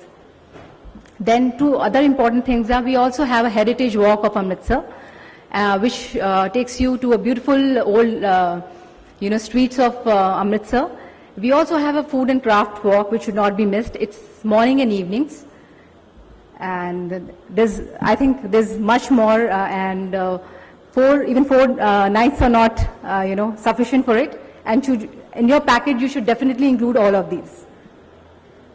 So I'll just, Golden Temple, Heritage Street, Jallianwala Bagh, Town Hall and Partition Museum on the left, Khalsa College, a beautiful architecture, Sadapind, Atari Samada, which is on the way to border,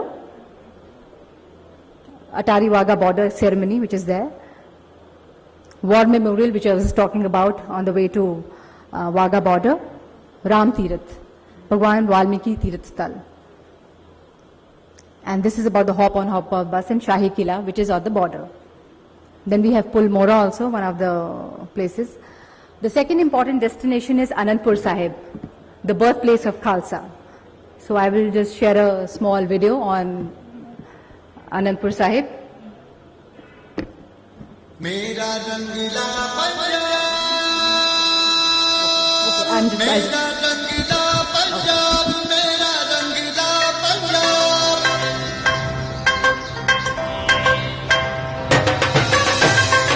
Time stands still in this city of bliss, home to a holy shrine, central to the rhythm of the city. A city witnessing the colorful Hola Mohalla in the month of March, the annual festival recreating battles fought long ago. Celebrate the life of Guru Gobind Singh, founder of the Khalsa Panth. Stop over at the Naina Devi Temple. Visit the museum, an archive of the Sikh community. Asia's most visited museum is a custodian of time-honored values. And enjoy the magnificent Nangal wetlands.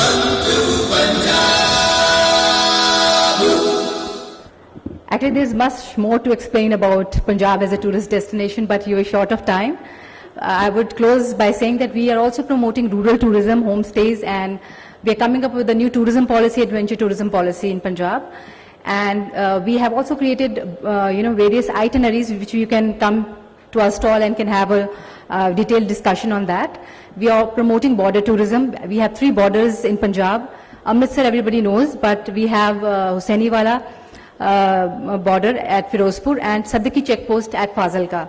So this should be one thing which we can promote. Rural tourism is one thing I think which is promoted, and we can do much more about it. And I would want to welcome you all to Punjab, Ji Aaya Nu. Thank you. Thank you very much, Ms. Kapoor. If I could request you, please step to the center of stage, and I invite Mr. Tony Marva to please come up and present a small token of appreciation to Ms. Kapoor.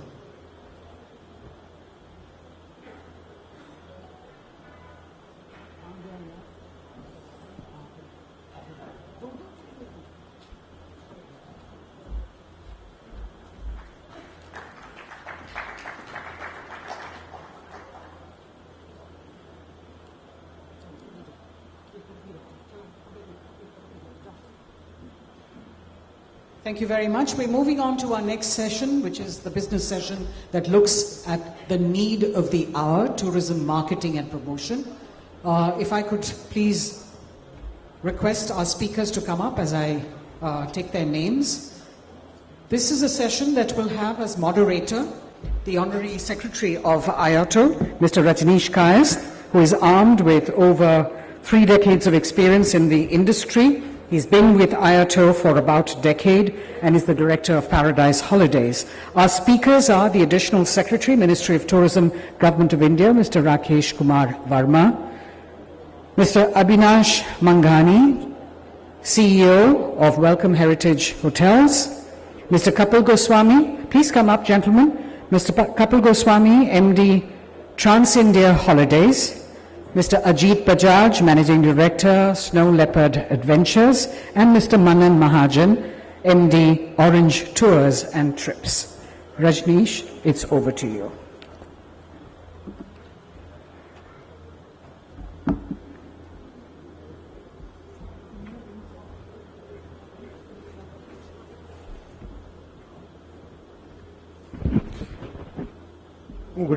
Good afternoon, friends. I'm glad that hall is almost more than half full. Of course, more will be welcome because it's this session is more for the tourism promotion and what we look forward from the government and how the colleagues in the industry, the tour operators mainly, and the hotelier expect from the government in the times to come.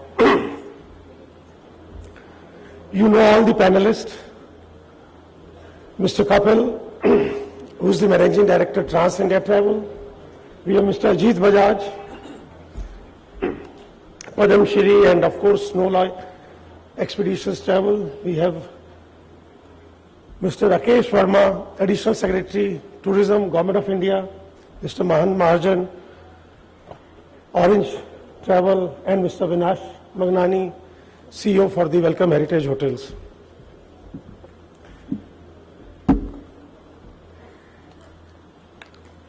I straight want to start with it that after 30 months, when the travel trade has been left almost high and dry, with inbound operators getting virtually nothing except some assurances and some offer of loans, which were to be, of course, paid. Here I must say, Ministry of Tourism, our Secretary, Additional Secretary, our DG, they made all their possible efforts, but apparently government was not in a mood. Anyway, that's the past. The good thing is, tourism has started, skies have opened, visas have started, people have started coming. That's why we all are here in big numbers, looking with a positivity. So, I want to start with this, that there is no wishy-washy talk, but the fact is, we are looking at, like an instant karma, we are looking at an instant Maggi noodle, we want instant marketing effort by the government. In last 30 months, the actual marketing of India overseas had not been there much. There had been some virtual road shows, but we all know, some of you have participated in it.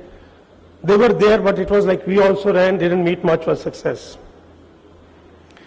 What we need, sir, is When I say instant marketing means that is from today till next 12 months to 18 months. Because that's a normal window for the tourist to book. This season by till March is almost, we are close to passé. We are looking at to market now to get people for 23-24. Starting with summers for the Himalayas, with adventure tourism, and taking on to the season of 23-24. That's an instant marketing concrete efforts by the Ministry of Tourism is required, followed by the long term. I'm talking about not next 2 or 3 years, but looking at 2030. The effort we start now, we should start getting into the people's mind in next couple of years. India is like a giant elephant. We need a push. And that push takes time. But once that push happens, the elephant will start running. But the momentum has to be kept. So we're looking at two side aspects of it. Instant one, immediate in next, from now till next 6 months, and the one which comes for the longer period, so that industry, which has started now, gets going for the times to come. Mr. Verma, we'll take your comments after all our panelists have come. I'll start with Mr. Kapil as to what you would add on to this. I have a fairly long list of things that I would like to talk about. Once I start talking, Verma sahab, sorry, मैं ही सारा time ले जाऊंगा. नहीं sir, हमारे पास 4 और हैं, 2 round करने हैं. नहीं, time. Sir, see, what has happened is that in the last 2.5 years, unfortunately, the narrative about India in all the Western markets had been terrible. In spite of the best efforts of the government, in spite of all of us Indians agreeing that we did a very good job of managing COVID, the narrative in the rest of the world was terrible. So first thing first, we need to set right that narrative. How do we set right that narrative? You need to tell people we are open, you need to tell people we are a safe destination, you need social media campaigns, you need to be visible everywhere, you need to tell people how many people we vaccinated, you need to tell people that we are ready for business, which unfortunately hasn't happened. The information even about that Air Suvidha form not being required was not available with any FTA, which should have been made available. We were the ones taking the initiative. There's lots of things that we expect that the government could have taken forward, particularly in this time of need. We have all gone through what I think is only, when you think back, you think of it as a nightmare, these last 30 months. We don't know how we've all survived. But the good news is we've survived. And now we need to go ahead. So in terms of, sir, instant, what needs to be done is that we need to be very active with things like social media campaigns, extremely active with social media campaigns. We need to identify maybe 15 core markets. Possibly we take 10 or 15 core markets and we say, okay, these 15 core markets constitute maybe 80% of the revenue paying inbound coming into our country. In those markets, you need to have strong public relation. You need to, if the, let's say the tourist offices aren't there or are not effective, maybe that thing can now be at least outsourced to PR companies that are very active. We bring in journalists who will write, with proper deliverables. The journalist comes here, he or she is not coming for a holiday. There should be deliverables. They're writing positive things about India. There's lots that, there are things like exhibitions. We've all been going to exhibitions. I'm sorry to say, sir, but the notice of exhibitions comes in some cases 2 weeks out. In the most recent case, it has come to us 4 weeks out, which is for Fitur, which only came, I think, in the last 2 days, day before yesterday or something like that. So these things need to be planned well in advance. They need to be planned well in advance. They need to be executed. I have a whole lot of things I'd like to say, sir. But yes, would you yes. like me to move on to somebody else? Yes, I'll ask Mr. Ajit Bajaj to give his input, and because you're also part of adventure tour operators, so looking at both the sides, as in both are inbound, and what do you have to say on that? How we go about it as far as our marketing efforts by the government? Because we people as entrepreneurs, हम तो अपना थैला उठा के चल पड़ते हैं बेचने, and we go and get the tourists to India. but the people who have to project the image, who have to do the marketing as a brand India is Government of India. And that's where, Mr. Bajaj, what you would say. Thank you, Rajneesh. With your permission, I'd like to begin with a confession. Many, many moons ago, this is about 27 or 28 years ago, when we first became Iato active members, that was the time we really thought we had arrived as a company.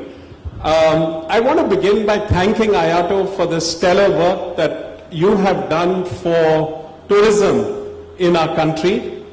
Coming to adventure tourism, I think it's about time our country really took this seriously. Before the pandemic, adventure travel was a $683 billion industry globally, and it was projected to be worth $1 trillion by 2024. Now they are saying by 2026, with the cabin fever because of the pandemic, it's going to be $1 trillion industry. So we have now set up the National Board for Adventure Tourism. We've already had 2 meetings. We are coming up with a lot of innovative ideas.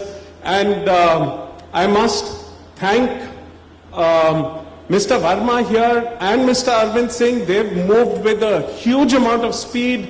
I think our country, we do realize that adventure travel can be a game changer for the country. Now in India, we have every conceivable geographical terrain. We have one of the best natural heritage on the planet. We are a biodiversity hotspot, right? And what a lot of fellow Indians, we need to inform you is that 73% of the Himalayan range is in our country. We need to leverage this in a very sustainable manner, in a sensitive manner, after determining the carrying capacity. And you know, pre-pandemic, our figures, inbound figures were 10 or 11 million dollars, right? I do believe that we can double these figures in the next 3 to 4 years alone through adventure and nature travel alone. And the good thing is, a lot of the adventure travel, our peak season is during the shoulder months of our cultural and heritage tourism. So I think it's a huge win-win for the country. Yeah. Okay, thanks, Mr. Bajaj. I'll go to Manan now. Manan, you do a lot of business from Europe and America, and you have your own list, what we were discussing yesterday, the pitfalls, the shortcomings which we are facing over the last couple of years, and how India's memory as a good destination in people's mind is slightly eroded. More so with the last year's, a lot of negativity had spread. What do you have to say? What are your expectations to get the business back on rolls, on the rails, and we go to the pre-COVID levels? Here I must say one thing, that I think you heard in the morning that India is probably among the fastest growing post-COVID inbound tourism destination as compared to other Asian countries, barring Thailand. But here, Mr. Verma, I would say that Thailand they opened after India, and they received their 10 million tourists last week.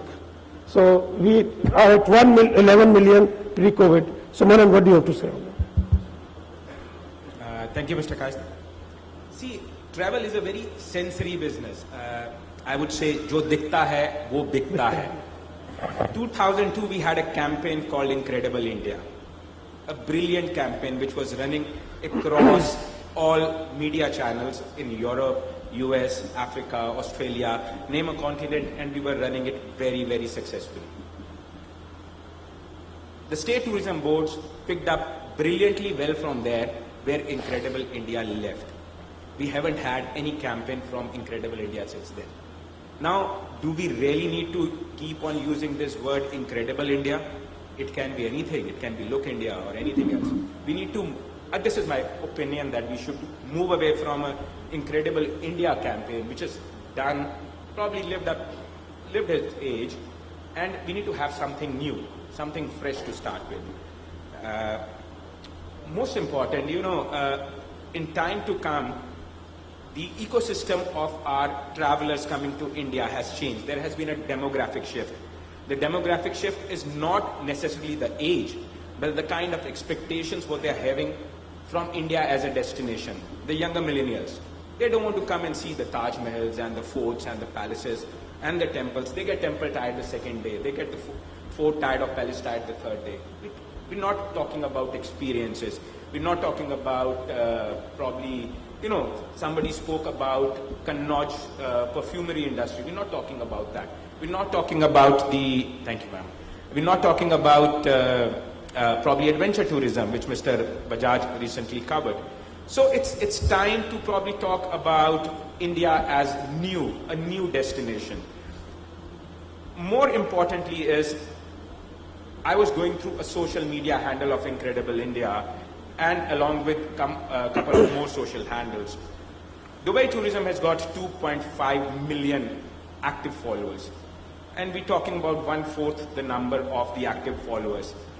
We need to harness the strength of the social media as well. All these influencers, so-called new influencers, are the new celebrities. They may be the new Amitabh Bachchans and they may be the new Shah Rukh Khans. We've not harnessed their strengths as well.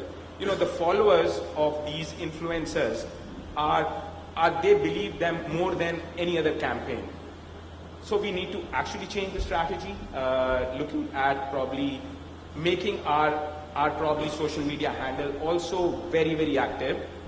Use our existing probably celebrities as influencers to talk about it. In 1970, Mr. Sunil Dutt did Incredible India campaign. Yes. This was not in 2002. This was in 1970. He coined this term Incredible India, promoting India tourism. We're still carrying on with it. It's time to change. And of course, Mr. Goswami had already covered in terms of his aspirations, Yes, in terms yes. of his requirement from the ministry, which I'm not going to touch now. But I still feel, yes, travel is a sensory industry. Jo dikhega, wo milega. And we have to make ourselves visible right now. Thanks, Madan. Very rightly said. You see, tourism has become now storytelling, or rather story selling. Times have changed. It's no more a commodity which we are selling. It's rather, it has become an experiential story. Now, Welcome Heritage. We got the CEO of Welcome Heritage, Mr. Avinash Bhavani. You're a hotelier first, but here I would need your inputs as a tourism professional, that you heading a heritage hotels, how are you looking into tourism?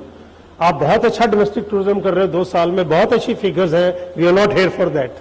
We are talking about Iato inbound tourism. Let's go on to that and how heritage tourism is doing. We heard in the morning from Yuvrajji and how you in totality on a macro scale are going to help us with this as far as inbound tourism is concerned, and what your recommendation would be and expectation from the government on that. Because tourists आएंगे तो heritage भी चलेगी sir, hotel भी चलेंगे. So, thanks a lot, Rajneesh, for giving us that cryptic introduction. So, over the last 5 to 10 years, the leisure tourism business in this country has always been focused on the inbound tourism segment. As far as I can remember, tourism for hoteliers meant inbound business. Very limited effort or focus was given to the domestic tourism community. Of course, in the last 2 years, everything changed. So while you mentioned that we've done very well with domestic, the fact is that the DNA of the business remains inbound. However, after having tasted blood of the high-paying domestic tourists, the Indian hotelier is saying, "Okay, bhai, let's change our mindset as well." So since we are talking about change and we are meeting after many years, what happened earlier is the past. So I quite agree with Manish. We need to think afresh. Our customers have changed. See, we are at the end of the economic spectrum, meaning whatever efforts is done by the government, whatever efforts are done by our brothers and sisters in the travel tourism business, the hotels get the business at the end of the day.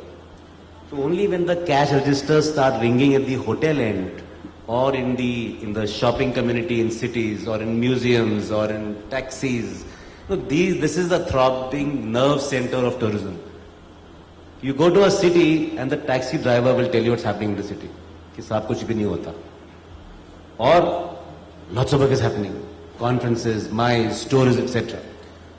So naturally, being at the receiving end of the business, our segment of our sector of the tourism spectrum, which is the hotels business, the hospitality business, will naturally favor those which is making them make a far better economic return than earlier. And we've always felt, and this is since we are talking about introspection, that we always felt that the Indian leisure market was being sold at subpar levels, at least at the hotel end. Sir, your expectations from the government for the marketing. So let me finish my point, then I'll come back. Yes. So many of our hotels, by the way, pre-COVID, were running extremely high occupancies, but were not making much profit. And that's the reason why things have changed. A lot of people have been complaining or mentioning on and off that the hotels keep changing their position. That's really economic in mind. The government, in all our deliberations with the Ministry of Tourism, we've always felt that there is a need for us. We can't do more of the same thing, that's for sure. It's effective this year onwards, everybody, hoteliers, travel companies, tour agents, Government of India, has to think afresh.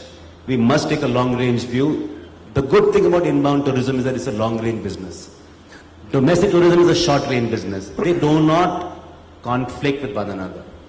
For me, as a hotel end, I first contract with a long-range business ahead of time, and towards the end, I begin to take the domestic business. There really is no competition. Today, we are stuck in the position where we only deal with domestic business, and there's limited inbound business. As that business begins to grow, definitely our business mix is going to improve far better than earlier. Earlier, primarily inbound, now a mixture of inbound, domestic, wedding, MICE, etc. We expect the government to recognize that fact. And I must say that while the government is doing that in many other segments, I travel the country today, and every area, each and every city I've gone to, the roads have been fabulous. Yes. The airports are expanding. They were always very good airports, but they've reached their brim. We got a new airport in Goa. We got a new airport in Bangalore. We are talking about new airports in Delhi, Bombay. The government is doing its bit. Train services there are 900 trains, I'm told, new age trains that will traverse this country by next year. So whether it's airports, the government had reached a position where they finally sold Air India. A country's inbound tourism potential is only met through aviation. If the aviation sector is poor or small, you cannot grow. I think that part of the mix is finally changing. I read recently Air India is putting an order for 500 planes. That's a huge order. This country is not fed by Air India. I'm sure all of you know that Emirates is the national airline of India. Yes. 50% of Indians go to UAE, if you see the tourism mix. And we end up losing most of it. So with Air India coming in a big way, airports improving, train connectivity, highways, hotels, the amount of investment happening in leisure segments today is 80%. It's exactly the opposite. Pre-COVID, 80% was in business segments. Today it is leisure segment. So I think the government has to now, since they have seen the lay of the land, revitalize this whole area, relook at the whole thing, one voice, one message. I find there are so many messages. If they can come in a big way, I'm sure we will do far better than earlier. Thanks, Mr. Malani. You also bring as an inbound tourism experience of being in ITC hotels. So That's why I mentioned that let's go on to the inbound. But एक बात मैं बोलूँगा, we all will agree on to one this thing. There is no denying. Domestic tourism is a base of pyramid. और 1.5 साल में domestic tourism ने hotel वालों को इस pyramid को base को बचाया है, strong किया है, so that when the foreign tourist starts coming, they've already started by big numbers. That infrastructure, suprastructure is happening and it's getting into place, which was very much required. लेकिन एक बात है, मेरे और भी यहाँ पे colleagues हैं, hoteliers, the badawalas have gone, but the fact is, हिंदुस्तानी जो है वो आजाद परिंदा है. हो गया 1.5 साल 2 साल, वो भागेंगे बाहर. फ्लाइटें भी आ गई, वीजाज भी शुरू हो गए, कोविड भी हो गया, अब वो चले इस उड़ान में आने वाली गर्मी में और आने वाले सीजन में. शादियां भी जारी हैं, हमें फीडबैक आना शुरू हो गया है, and so is the MICE business also up to an extent. Corporates are saving money on the Zoom rather than travelling, unless CEO है कि मुझे घूमने जाना है, but mid management they are reducing that. So, which is not a good thing that tourism come हो रहा है, but the positive side is international is going to grow. We are all looking at, and that's why we are here, so that parallax can start getting removed. You know, जो filler आएगा, वो उस gap को भरेगा, और वो सब करने के लिए हमें सर पर्यटन मंत्रालय, भारत सरकार की बहुत जरूरत है. आप लोग बहुत सहायता कर रहे हैं. I have attended a lot of meetings with you on your websites and all, and I'll appreciate if you tell us the latest updates on the government side, including your beautiful website which is about to be coming. It will be amongst the best, and how and in which way possible we are looking into marketing in 2 different phases, and Incredible India 2.0 or anything better. Sir. Thank you, Rajneesh. I think I'll just take a minute to explain, what were our challenges. So as you understand, we had an overseas promotion scheme under which we used to undertake campaigns for all overseas marketing and promotion. Before COVID pandemic, we were going on track. We were spending about 300 crores every year on different media channels, campaigns. Obviously, the pandemic came, the campaign was stopped, and that period of 3 years for the scheme also expired. And we were running this scheme without the final approval of the authorities, because the issue of our overseas offices was still being decided. That took somewhat time, maybe it took about 2 to 3 years. Finally, that decision is final that overseas offices are not being run. So that was the only obstacle which was holding us from reviving the scheme and building the new scheme. So as we speak, there is now plan ready for next 3 years, rather for next 5 years, including, I talked in the morning about National Tourism Board. It's now a matter of just taking it to the logical conclusion, which may take another 2 months. But even if that is happening parallelly, I would like to again bring back, like you said, what are the immediate measures that you're doing? So we started our participation at travel marts, at WTM. We did participate along with the industry, though at a very short notice, because our processes have become lengthy because of the scheme, which will get sorted out. Fitur and ITB, we are participating. So again, a request and invitation to the industry to please join us. We have requested the state governments also for a common strategy to, participate at these travel marts. Roadshows also, I'll request Iato now to start plan the calendar. We will be able to take internal approval. So the roadshows also we can start maybe February onwards. On digital and social media, which is a big chunk, and that's where a lot of efforts is required. We had started our efforts about 4-5 months back, and I'm happy to report we have now signed a new agency, McCain, for our branding and digital media initiative. And you will see a lot of campaign. Now it's a matter of weeks that they will start working. Both our social media and digital platform will be run by them. So I think we've overcome that challenge. In terms of taking little long term, going back to the pre-pandemic level of spending, that will require approval of the scheme. which might, as I said, 2 to 3 months. I'd also like to address, like Mr. Bajaj spoke about adventure, MICE tourism. So we are also trying to put dedicated funding into marketing and promotion of these particular themes, because they require their own approach, they require their own strategies.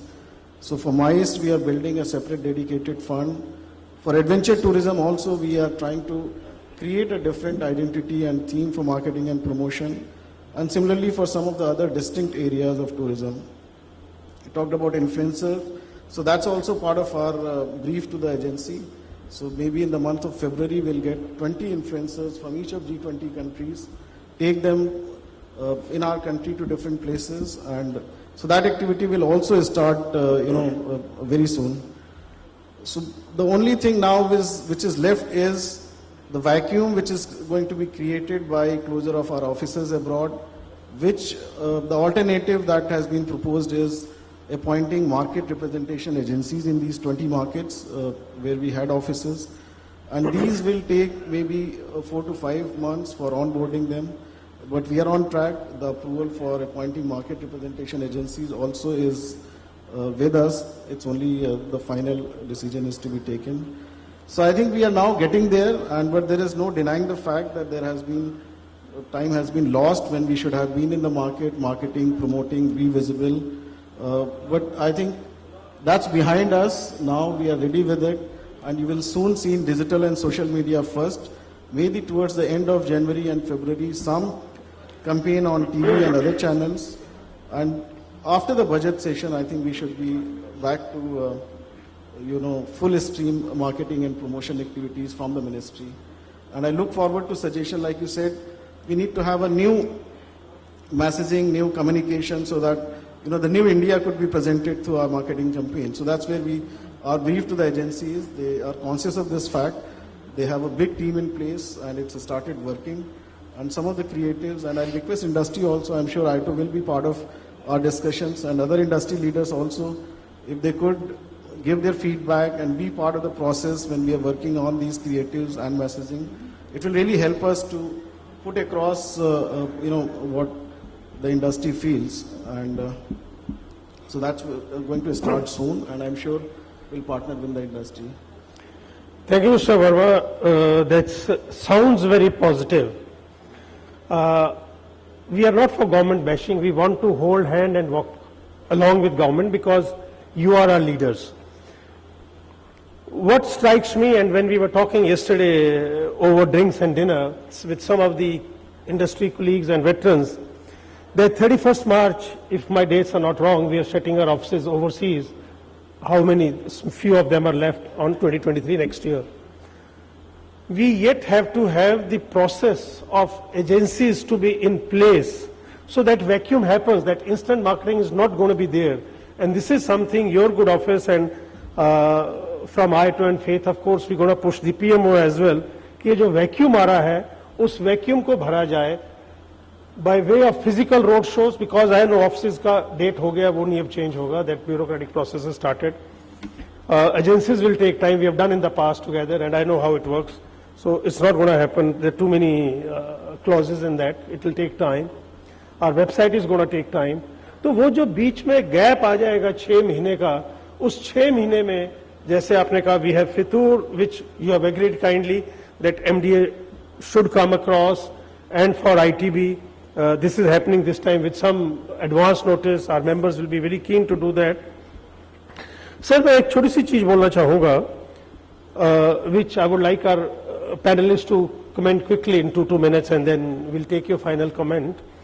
With due respect to SCPC also, that SCPC is doing their job of marketing coming from Ministry of Commerce, उनके हाथ खुले हुए हैं. MOT is doing their job, उनके हाथ बंधे हुए because finance वालों ने पैसा देना है, which is a fact. Why not Commerce, Finance, Bharat सरकार, Tourism Department एकजुट होके एक पौधा एक तिनका नहीं चलेगा सर, हमें एक मजबूत रस्सी लेके बनाना पड़ेगा, whereby our efforts. We know SCIS is passing. We know Mr. Mehra and Mr. Sarkar have been talking, and Mr. Piyush Goyal has sent something, not SCIS, but some other kind of incentive may come, is being looked into. वो secondary है because they all have shelf lives. But MDAs with at least 50% grant in collaboration with Mr. Abhay Sinha from Ministry of Tourism. आप हमारे सारथी हैं, तो आपको ये message आगे पहुंचाना है at our behest that help the beleaguered industry. Our balance sheets for last 2 years is bleeding. They are bleeding. Everybody would agree to that on that. We have signed 0 balance sheets and negative of course. 2 साल के लिए hand holding चाहिए on MDA जैसे मर्जी करके दीजिए, road shows के लिए हमें सपोर्ट दीजिए.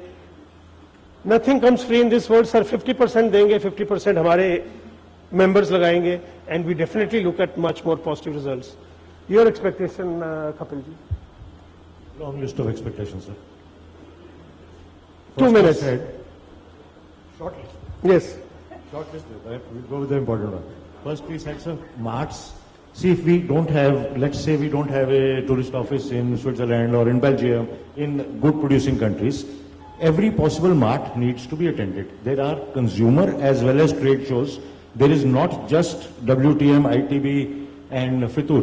There are, if we look at a calendar, there are at least 15 or 20 localized, like for example, Copenhagen has one which is dedicated to the Scandinavian countries. We could be there. There is BIT in Milan. There are other shows in Italy.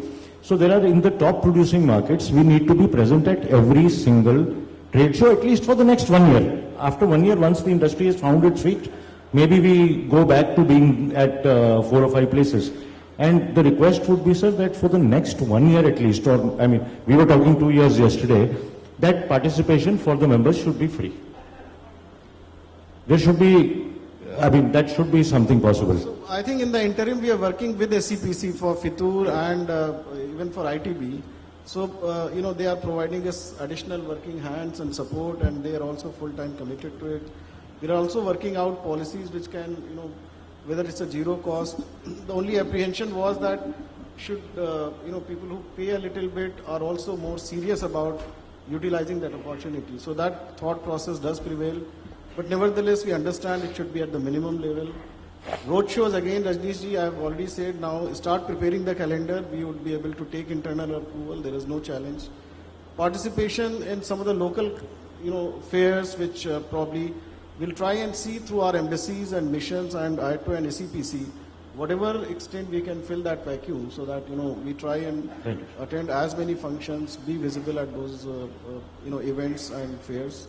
We'll try to make up that it's not a complete vacuum. Sir, like we were talking, which Rajneesh started with, that we need 2 types of solutions. एक तो हमें चाहिए अभी की bandage to stop the blood, और एक चाहिए surgery for thinking of 2025 and beyond. So we need your help on both of those counts, sir. The short run as well as the long run. So MDA, etc., whatever ministry was giving will be back to you, and probably in a better form, in whatever you could suggest. I think the alternative to SEIS is what is probably being hinted, and that's what Commerce Ministry is working as part of the new foreign trade policy. And so we'll also put our weight behind. We'll take industry also along, and I'm sure the sector will be incentivized. It's a very significant sector, and growth in this sector is very, very important for the country. So I'm sure something that will be taken care. Thanks, Mr. Kapil. Mr. Bajaj, how do you look at this support? Both we have for inbound tourism, whether it's adventure or otherwise, in mixed way. How it's going to help us? How we need this thing from government? I think since this is a session on marketing, Rajneesh, as you're all aware, there are the 4 P's of marketing: product, price, place, promotion. One of the 2 factors I feel we do need to engage very closely with the government, and this is long term. The first one, according to colleagues in the travel trade, we have about 200 products in our country, which is giving us 80% of our business.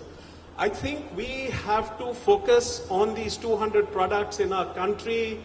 The experience of incredible India has to speak for itself. It has to be truly incredible, right? Secondly, I don't know how many colleagues here are aware, our ranking in the World Economic Forum's Tourism and Travel Development Index has dropped from 46 to 54. And I really think we have to work together with the government, as the trade, as an organization like Iato, all our travel associations. We have to, where I come from, dreams have to be big, hairy, and audacious. And I feel we have to aim at putting India in the first 10 on that Travel and Tourism Development Index of the World Economic Forum by 2030. I think that is when our growth will come from within. Talking about a band-aid solution, I think we are living in a digital era. The days of hoardings are gone. We are living in an era of storytelling, viral content, of influencers. I'm going to request Rajneesh for you to just show a little video. This is a video about Sanchi, can you our climb to Mount Everest. get the video ready? And this went viral. This was an advertisement, had a bit of a poetic license to it. And we got over 8 million views on YouTube, right? Yes, Sanchi, can you run the video, please? I had requested Mr. Bajaj to reduce the length of the video slightly so that we could fit in a schedule before he tells me time's over.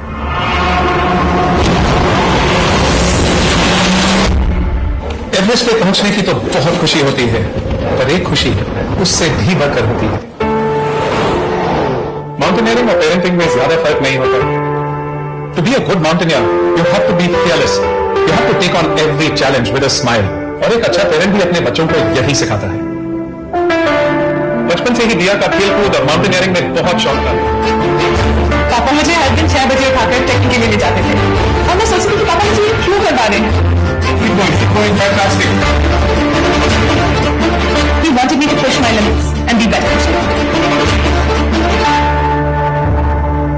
दिया से जब मैंने Everest चढ़ने की बात की थी, I wasn't very sure. दिया का कॉन्फिडेंस देख के I got confidence myself.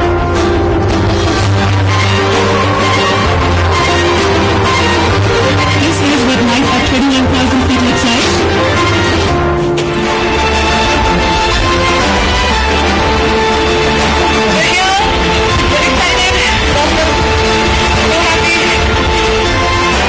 At that moment, मुझे लगा कि मेरी बेटी एवरेस्ट से ही ऊंची है।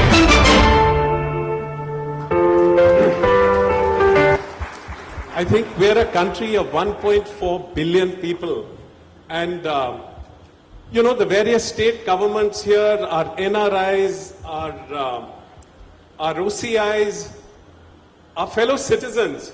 I think we've got to get a little innovative. We've got to find ways of generating content through storytelling. One or two stories that go viral, and they highlight the positive aspect of our country, you know, which help really invite people to our country and showcase the incredible side of our country. Thank you. Thanks, Mr. Bajaj.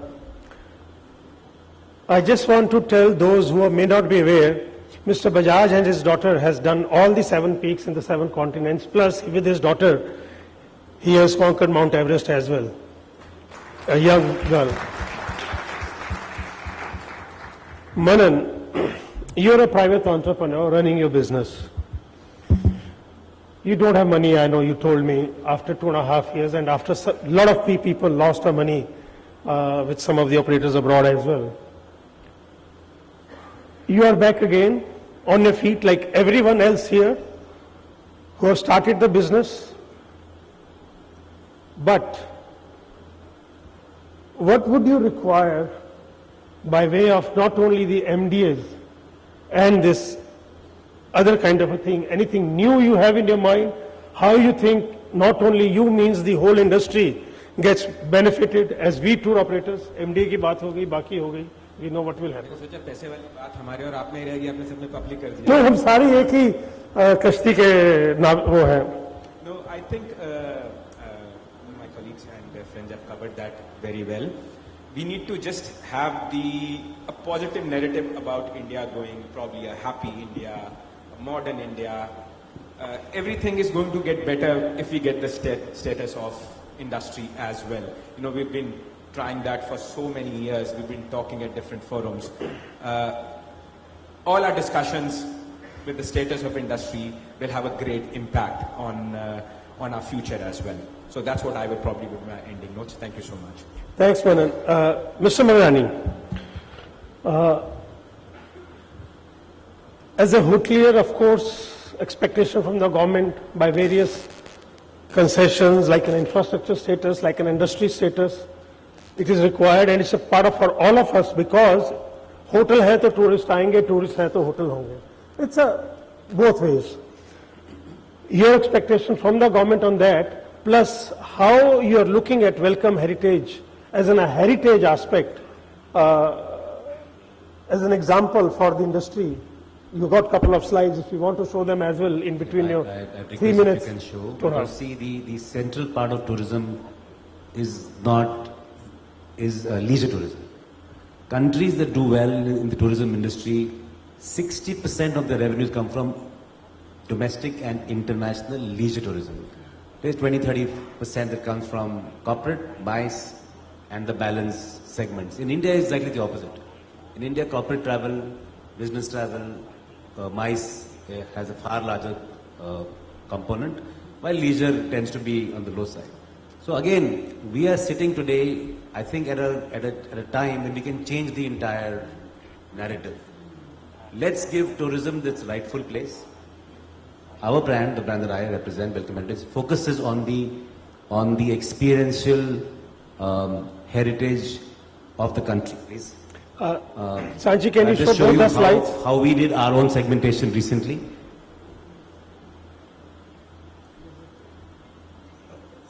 So, this is a 3-stage campaign that we are currently launching. The first one, of course, is the core, which is the heritage tourism aspect of the country, because in India, typically, our messaging focuses around Taj, Mahal, Agra, Jaipur, Delhi, etc., which has been the mainstay for the last so many years. Even our messaging remains similarly. However, as Mr. Bajaj mentioned, really speaking, our natural heritage is far larger. We have the mountains, we have the rivers, we have the forests, and so this part, for example, this part of the campaign focuses on the natural beauty, the green. This is in Coorg, by the way. And during pandemic, Coorg was one of the few places which was running full almost throughout. Can you just go to the next one, please? And the most important, that what we are focusing in now, is the wildlife tourism aspect of offshoot of the nature tourism. In India, wildlife has not got the same kind of focus that, let's say, that you get in Africa. But I think that's changing very fast. Our Project Tiger has done extremely well. I was recently in Gir to look at a resort, and the Asiatic lion is happily propagated over there. In fact, they are now going to be shifted for the second home, which they are planning for Kuno. Kuno has got, as you know, recently the cheetahs have been reintroduced, and leopards are found more or less across the country. So India is more and more becoming a wildlife destination as well. And our brand really focuses on these 3 various aspects. This is, of course, our B2B communication, which focuses on heritage, natural, and wildlife aspect. Yes. So, what we noticed in the last 2 years is precisely what we think will multifold in the years to come. The domestic tourism, tourists are not interested so much in the heritage tourism part of the business. So naturally we have to focus on the nature and the wildlife and the wellness segment. However, the international tourists are interested in the heritage aspect. So again, there is a huge complementary factor in that. And we think that the tourism segment, because of the investment that I mentioned earlier, is going to grow exponentially. And everybody sitting in this room is going to benefit from that. I want to add one more point. we do not focus anymore as a company on big bang advertising campaigns. Because my customer, as Manish mentioned earlier, has changed. Today, marketing across the marketing mantra being utilized today is called so-lo-mo marketing. Social, local, mobile. We don't consider even website. Out of all our bookings, 60% come from mobile. And a lot of it comes through social media. So if the government, Ministry of Tourism is planning this campaign, I would honestly recommend Band-Aid quick delivery across the world is leveraged through technology. I'm not a votary, though a lot of you keep mentioning about offices. The offices were there earlier also. There were pros and cons of the offices. Some said that they were not doing much tourism work. So there is no, guarantee that when you get them back, they will work. So technology, sir, if you can, as mentioned by Mr. Bajaj as well, let's create some great online campaigns, some fantastic content. It will not take time. Your Band-Aid will happen quickly. In a month's time, you can be all over the entire world. That's what I feel. If you leverage that aspect, they'll get taken care of. Mr. Verma, you heard all of them. Only thing I would add to here for the social media, most of us have seen and witnessed in last 2 years, very good job done by Ministry of Tourism was the Dekho Apna Desh, which was happening virtually webinar. We have already asked the government to have it translated into 10 to 12, 13 languages, so that through the embassies, through these people it can be, and through we tour operators, let's say we choose tomorrow UK or German market, anybody dealing with German market send to his operators, embassy does the thing, Air India does the thing, we have Vistara flying. So that kind of a thing would start having an immediate impact. We choose 10 good films, 10 good the ones which can be gone international, और उनको translate करवाइए. We have guides sitting ideal during all these last 1.5 years, ministry approved, who speak very good languages. War plus digital is what is the age. So how do you look at it? I think, let me assure digital front, I mean, we've taken time to select this agency, but the brief is very wide. We've given them enough resources. So you will find, and it can be done in a month. So every Friday, as we speak, just leave this Friday, you will have one video being released on our social media handle through our other digital channels. And every time a new idea, as you said, a new aspect. And, they are going to generate 15 experiences minimum of every city. And 200 cities are minimum mandate. Across all kinds, the sound of the place, food of the place, culture of the place, music of the place. That's what I'm saying. We've taken some of the Iato members have been part of that exercise. We've finally done that negotiation part. We're now finally getting live. And that is where what you said, that's precisely our target. So we have a platform, Adobe. So every person will have a very targeted, what is he looking for? You may have 20,000 experience, but are you serving him the experience he's looking for? That's where the platform has, very vast power. And that Adobe platform we have deployed with an agency like McCain, and we picked up another publishers group. So they are our technology partner. These both agencies are the leading agencies of the world. So on the digital platform, on the social media platform, you will have a drastically different, incredible India in a matter of months. It can be done. We started doing. The only aspects of the physical road shows, the participation on the major events, that also we've handled. We've given now the schedule.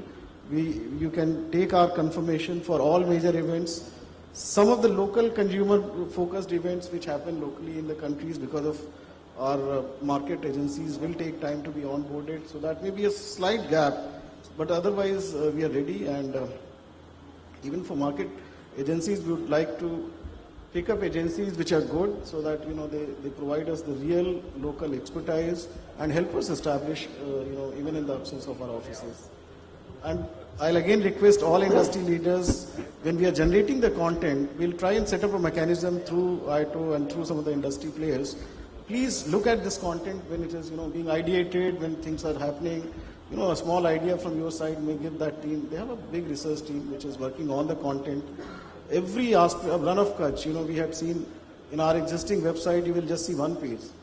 They've come out with 60 pages, and that's where we are holding our first tourism and virtual reality, the augmented reality, Kutch from 3 different perspectives, as an artisan, as a village guy, as a tour operator.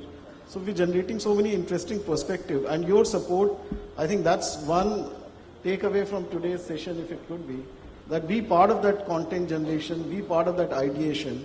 Agency has the necessary capacity to deliver on our, whatever we are seeking, but left to the ministry itself, it may be suboptimal.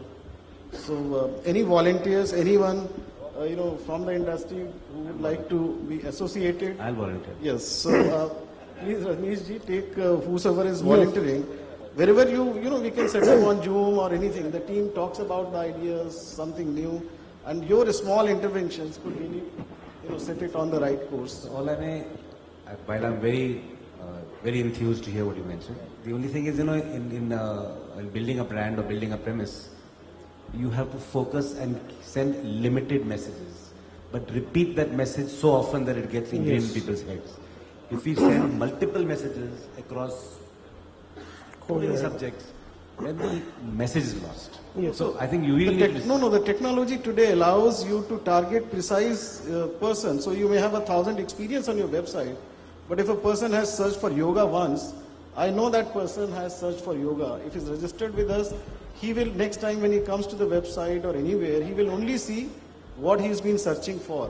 That's where hyper-personalization, there are tools today, and many of the companies are using in the digital world. Which I'm sure will reach down the road. Yes. Initially, we'll have to go big bang and then keep on micromanaging. We are prepared for that. So we picked up agencies with full consciousness what they are getting into, and they should be delivering on that. Yes, Avinash. Thank you, Mr. Verma. You said very right. I will definitely request the members in the House here who can contribute to as what Mr. Verma has asked. Send it to Iato and we'll share it with them so that it goes from one common platform rather than getting lost in the jungle of various emails at the ministry. Send it to one source and we make sure it goes. Any positive input, any new place, any information, because today for tomorrow is the information highway and E is the way out. 2 questions, I'm left with 2 minutes. She has been applauding me. 2 questions but no observations. Questions? Yes, Devashish. To the Tourism's Additional Secretary, Mr. Verma. Good evening, sir. My name is Devjit Datta. I'm from West Bengal, Calcutta, and I represent a company called Impression Tourism Services. The most important part of any marketing initiative is actually branding. And as we say, jo dikhta hai, wo bikta hai. Incredible India is perhaps one of the most, successful brand campaign ever. And in 2017, the Incredible India 2 launched, which was more specific to dynamic marketing. I think after the transformation that we had after this pandemic, it is time for Incredible India 3, which is more focused on regional destination branding. This I have been discussing in different platforms and forums and also a part of the Iato vision document. So what is your notes on that, sir? Incredible India version 3, focusing on 4 regions in India, and it should be all the marketing initiative and campaign should be based on the region specific. Thank you, sir. Thank you very much. So not only 4 regions, I think every small and big story of India needs to be told. There are thousands of stories waiting to be discovered, waiting to be told to the audience. And the agency will have 4 people, one north, south, east, west. So there will be a person located at Calcutta, let's say if you're there, he will interact with you, bring out what is there to be showcased. And so we factored in that. Okay. We will go down to not only the regional content, but also to a much lower level. Like I'm saying, we are building content on Run of Kutch, presenting it in a very different light, in a very different way. So they will, that's what the brief is. So they will definitely go down, and digital platform allows you to share that and also target it appropriately to the users, both. So he will not get lost into, thousands of messages, and we will generate 200 cities is minimum in 6 months. It could be much more than that. Thanks, sir, for assuring. The last question. Yes, sir. And please be brief. The last question and Mike. My name is Jitendra Singh. I'm from Jaisalmer. I run a camel safari outfits. Shri Verma, I just would like to bring to your notice that camel polo, you might have heard of horse polo, elephant polo. We have been organizing camel polo since 1987. So if the tourism department thinks appropriate, we can go ahead for your support. Thank you. Thanks, Bana. Sir. I'm sure if you send us a proposal, we do sponsor a number of events, and in case there are enough justification, the level of support you are seeking, we will definitely consider. I like to sign off, thank everyone, but here I would like to say, as Jitendra ji from Jaisalmer came up with this camel polo thing, which many may not have known, giving that kind of information, sharing with the government an idea. Please help us with that and help the government in turn and help all of us. Thank you very much. Thank you, panelists. And thank you allowing me to Thank you very much, Mr. Kayas and panelists. Kindly remain on stage as I request Deepak Bhatnagar to please come up and present mementos to all our panelists.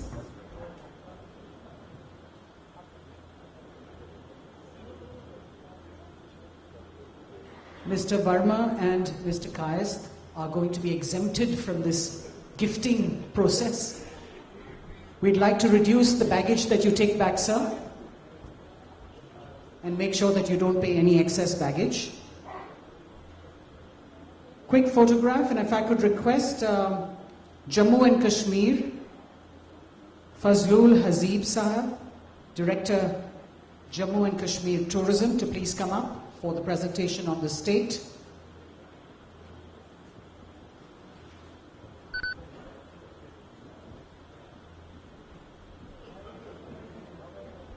Mr. Fazlul Hazib Sahab, please come up on stage.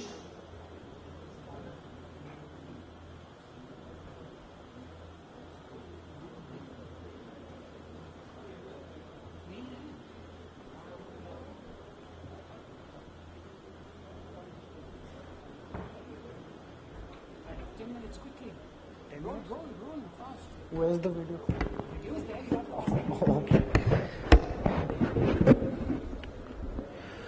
Good afternoon, everybody. I am Hasib. I am Director Tourism Kashmir, and I'm here to showcase Jammu and Kashmir in front of you. Can we play the video, please?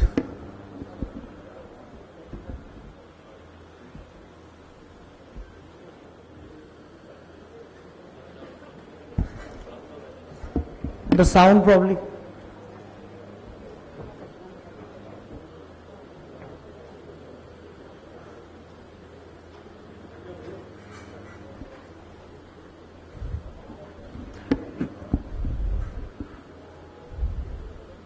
No, the sound is not.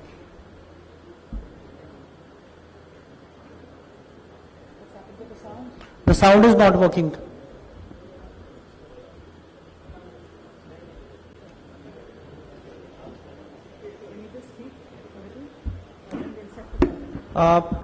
So we are trying to showcase Jammu and Kashmir to the world, and I am here at Iato to show various facets of Jammu and Kashmir. इसका नीचे से volume no it's there na, they just have to increase the volume.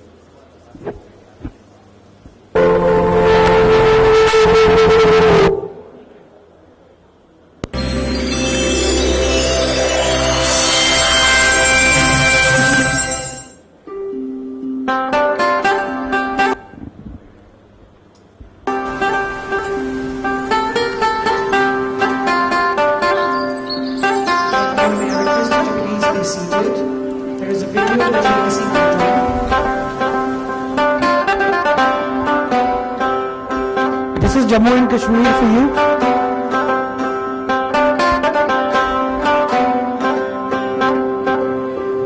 This is the historical Jama Masjid, the Badsha tomb, the spices, the old ancient heritage and architecture.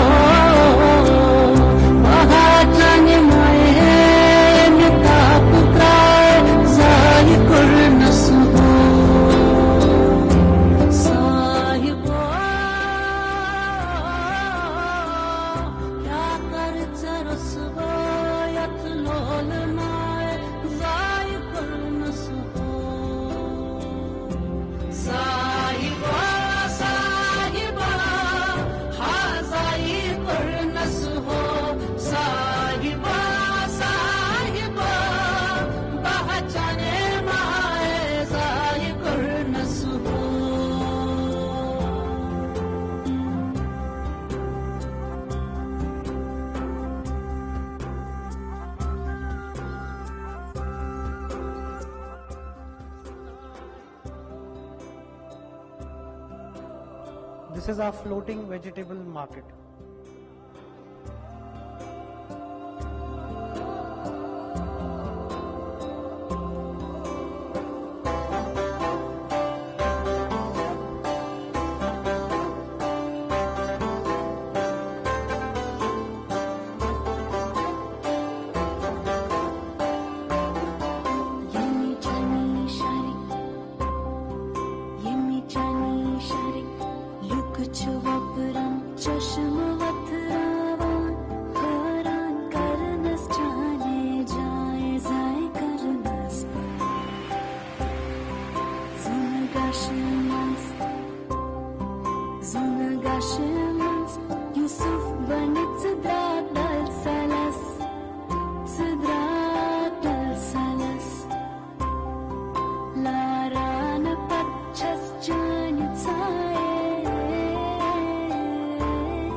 Can you play the presentation, please?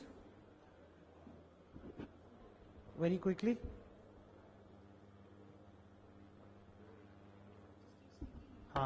So this is Jammu and Kashmir presented to you. Can we move to the next slide, please? Next slide, please. It's the crown of incredible India. Apart from the traditional destinations, we have new 75 offbeat destinations, new trekking routes. It's wonderful, it's warm, it's hospitable. Next slide, please.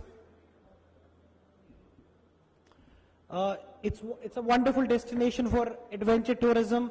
It's a heaven for adventure enthusiasts. Stunning camping sites, best ski slopes in the country. Please move to the next slide. As you can see, this is a picture of Gurez. Kayaking in Gurez, this was declared as the best offbeat destination in the country. We reintroduced polo in Gurez this year. We've had whitewater rafting routes on Sindh, Lidar, Gurez, and we're trying to introduce it in Aharbal and other destinations as well. Next slide. We have the world famous gondola in Gulmarg, the cable car.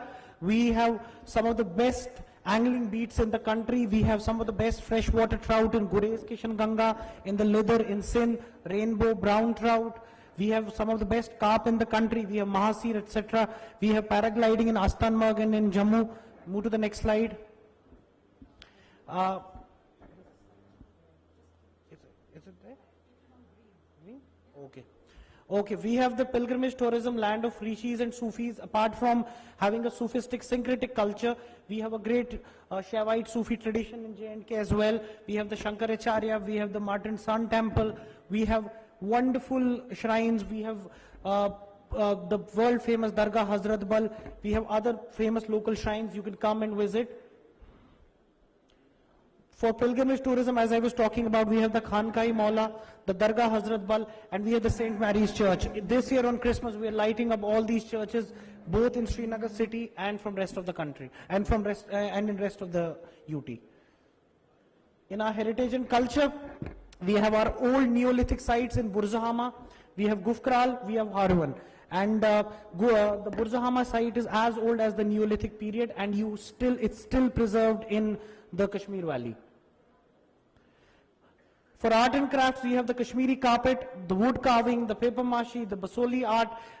You can come and witness artists doing it live for you. You can get the best pashmina, you can get the best carpets, you can get the best wood carved products, you can get the best paper mache products for you. Kashmir will offer you all of these things. It's an all-season destination, both Jammu and Kashmir. As you can see, there is a flower bloom that has been shown in Gulmarg for the summer season. Serene lakes, gushing rivers, springs and waterfalls, all-season destinations, spring, summer, autumn, winter. You can come and visit at any point of time and you'll see there's warmth, there's hospitality, there's nature, there's leisure, there's beauty. Stunning landscapes from Pahalgam, Sonmarg and Lola, Patni Top, Tulip Garden. You have it's been an old destination for film tourism. The film policy has been announced. All the great producers are coming to Kashmir now. Fitur was shot, Kashmir ki Kali in the older times, Jab Tak Hai Jaan in the recent times.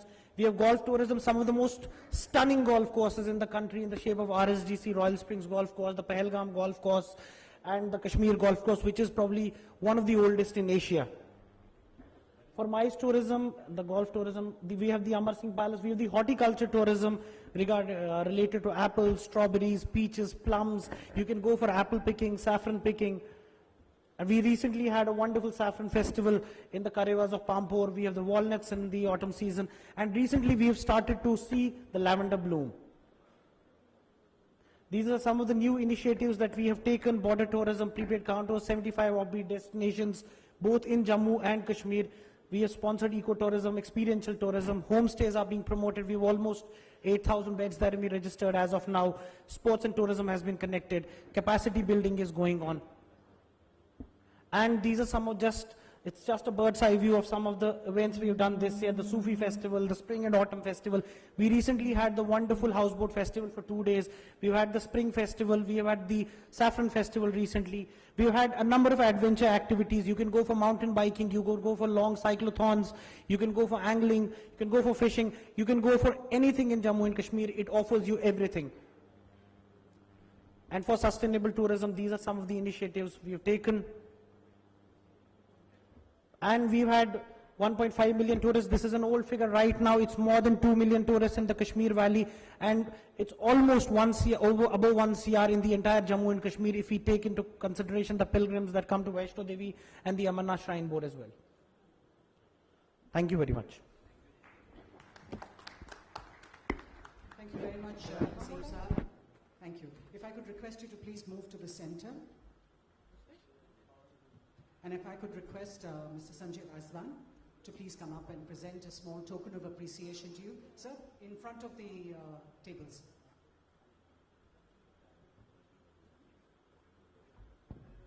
Put your hands together, ladies and gentlemen. It's almost the end of the day. We don't want any flagging energy. So that was the state of Jammu and Kashmir. We're moving on now to our session, which is our last session for the day. Last mile connectivity, air, rail and road. Focusing on this, we have our panel of speakers who I'd like to now request to please come up on stage. The Secretary Ministry of Civil Aviation, Mr. Rajiv Bansal. Mr. S.P. Singh, Joint Secretary Ministry of Road, Transport and Highways. Mr. Sujit Kothari, Chairman Civil Aviation and PR Committee, Aurangabad Tourism Development Foundation. Mr. Madhav Oza, Director, Blue Star Air Travel Services. And Mr. Santosh Kumar Sharma, CEO, 4C Aviation. Gentlemen, please come up on stage.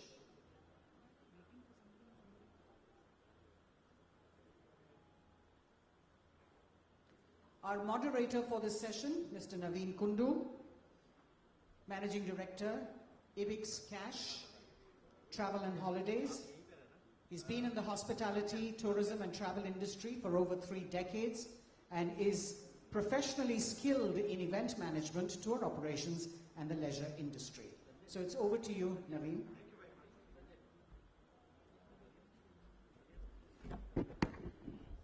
Thank you, Rini.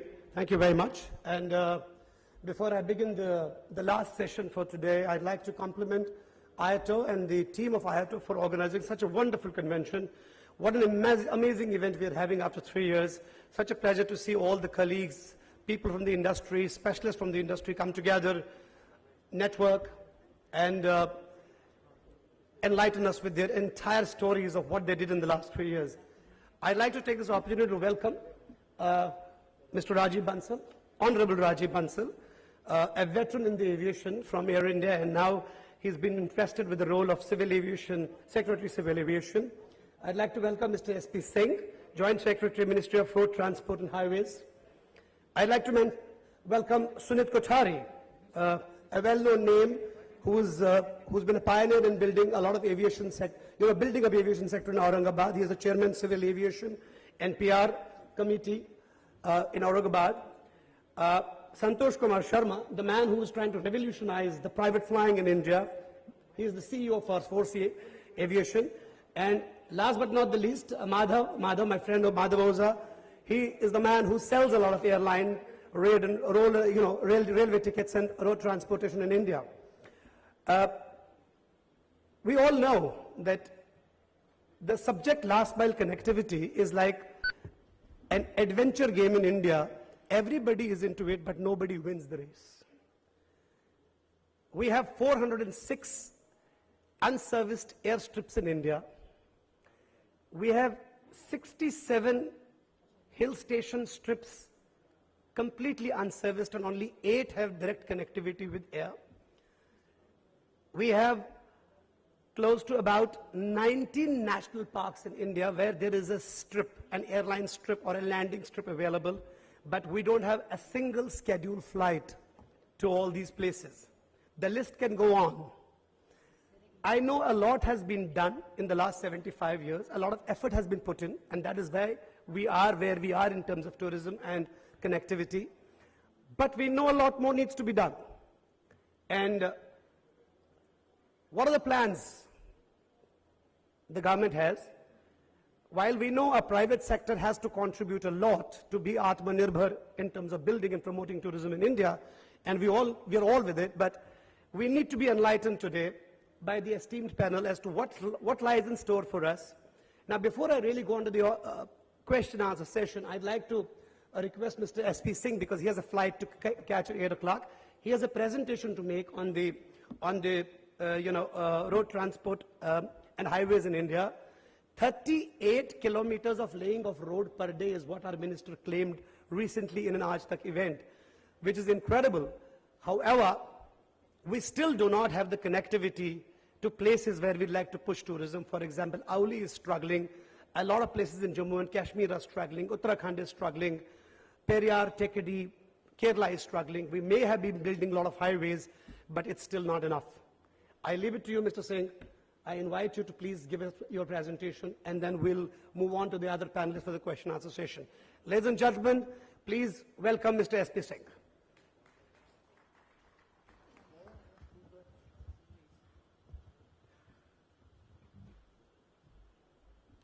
The green one, just the green one.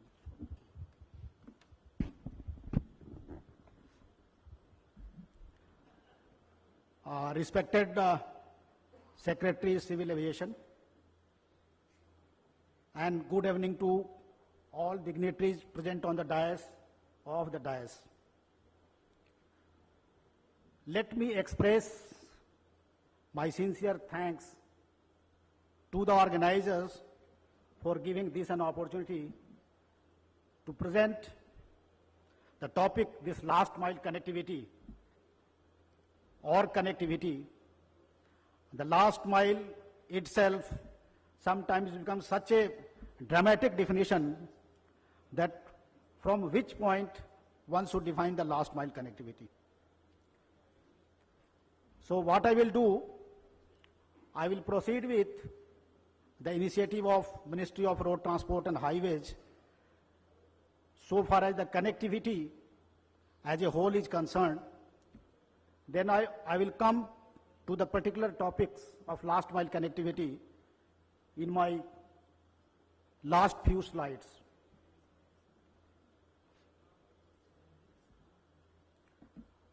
So the approach of this Ministry of Road Transport and Highways with regard to the development of national highways, we can define our approaches in 3 phases: the past, the present, and the future. When this National Highway Development Program was started, the approach was project specific, and whatever national highway we are having, there was a focus on its rehabilitation, expansion of the lane, the improvement of the riding surface, and there were different phases of National Highway Development Project. Now, the second concept came about the Bharatmala, and the focus shifted from project to corridor. Then the future.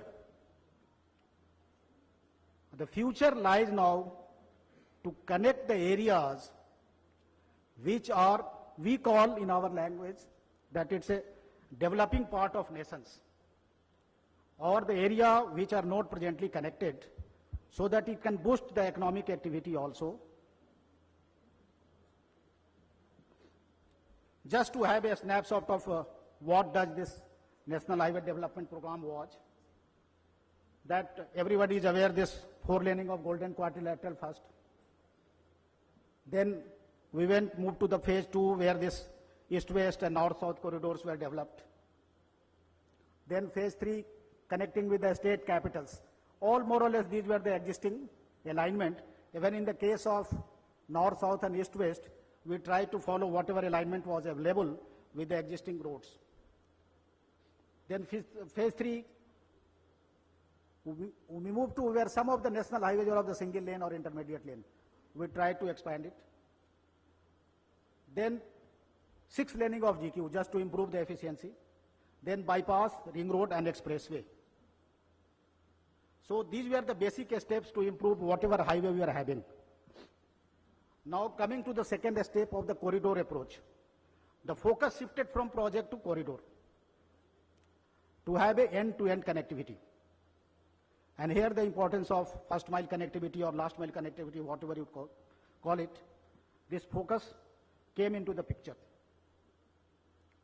And the basis of the philosophy of corridor approach was, the first, we went for the study of origin destination. We mapped the movement of both passengers and cargo, and accordingly we tried to develop the concept of corridor, where the demand of corridor exists. Then mapping of shortest routes. So naturally this involved realignment, somewhere greenfield corridor also. Then automated traffic surveys. So with the help of technology, the survey was done which was automatic. And so that the real pictures are captured, and accordingly all the interchanges, bypass and even the expansion of the highway are done. Then we also went through the satellite mapping so that we can have a real picture of where the congestion is happening or like that. These are basically the component of Bharatmala Pariyojana. We went for this economic corridors development, and we tried to connect to the 2 economic nodes or multiple economic nodes falling on the route. This may be SAG, manufacturing zones or like that. We have totally planned around 25,000 kilometers, although in this Bharatmala phase 1, we are developing 9,000 kilometers. Then inter-corridor and feeder route development. Between 2 economic corridors, if The development of inter-corridor are required. Those were also taken. Then National Corridor Efficiency Improvement Program. This National Corridor we normally call it a golden quadrilateral and north-south, east-west. So wherever lane expansions were required, wherever there was a congestion due to the crossing of two roads, we provided the flyovers or overpasses.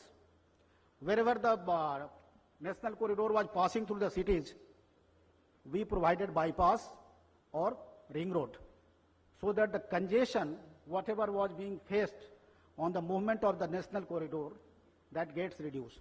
So it improves the travel time, the overall reduction in the logistic cost, and overall reduction in the passenger movement cost also. Then this international connectivity road, coastal and port connectivity roads, basically this improves the logistic efficiency. Although we are having some connectivity to the water terminal also, and that boosts this tourism also, because in some of the water terminals we are having the cruise facility, and that improves. Then expressway, basically point-to-point connectivity. These are the just snapshots of what is the present status. We have already awarded and approved this, all under Bharatmala Pariyojana 1, the project costing around 7,76,000 crore. Then these are the length which are already awarded. This 25,000 kilometer that has already been awarded and approved out of 34,800 which has been envisaged in Bharatmala phase 1. And you just see the focus of the government, the expenditure being incurred through EPC. The 14,140 kilometer is on the EPC, where these projects are getting directly funded by the government of India. Then we are having a HAM and BOT. We are having basically 3 implementing organizations: National Highway Authority of India, Ministry of Road Transport and Highway Road Wing through respective National Highway Division of state governments, then National Highway Infrastructure Development Corporation Limited, which basically deals with the connectivity in the northeastern areas, and J&K Uttarakhand. Now, after having this Bharatmala Pariyojana, now we are moving towards future. And there is now a strategic shift. We are going to touch the area where the connectivity is less. And for this, the basic philosophy is first is decongestion of highways. Suppose the corridors are developed, even if there is a congestion. So we are going to have an alternate route. Then crow flight alignment. This is a kind of making the distance shorter. So unless you make the travel time shorter, you will not be improved this logistic cost or passenger movement cost. So the travel time has to be reduced, the distance has to be reduced, only then this can happen. Then fast track execution. What we are presently doing, that before awarding the project we are having everything ready, like land acquisition, environmental clearance, so that whenever the projects are awarded, it doesn't get stuck due to all these issues. Then this will naturally boost to the economy also. Then this is the status of the Greenfield corridor. These are the just map. And this is the Greenfield Expressway, access controlled highway network, then a status, and then key future and benefits of the Greenfield. Now, this high focus given to efficiency of Greenfield roads. Why this is important? I will just skip through because this is already a kind of literature only. Then this is just a statistics part of this. What is the present status? Then this gives a snapshot of what kind of stretches which are presently undergoing. This consists of the expressway and the Greenfield corridors. These are the Greenfield access controlled corridors. Now this is Bharatmala Pariyojana phase 2A, where we are having a different greenfield corridors.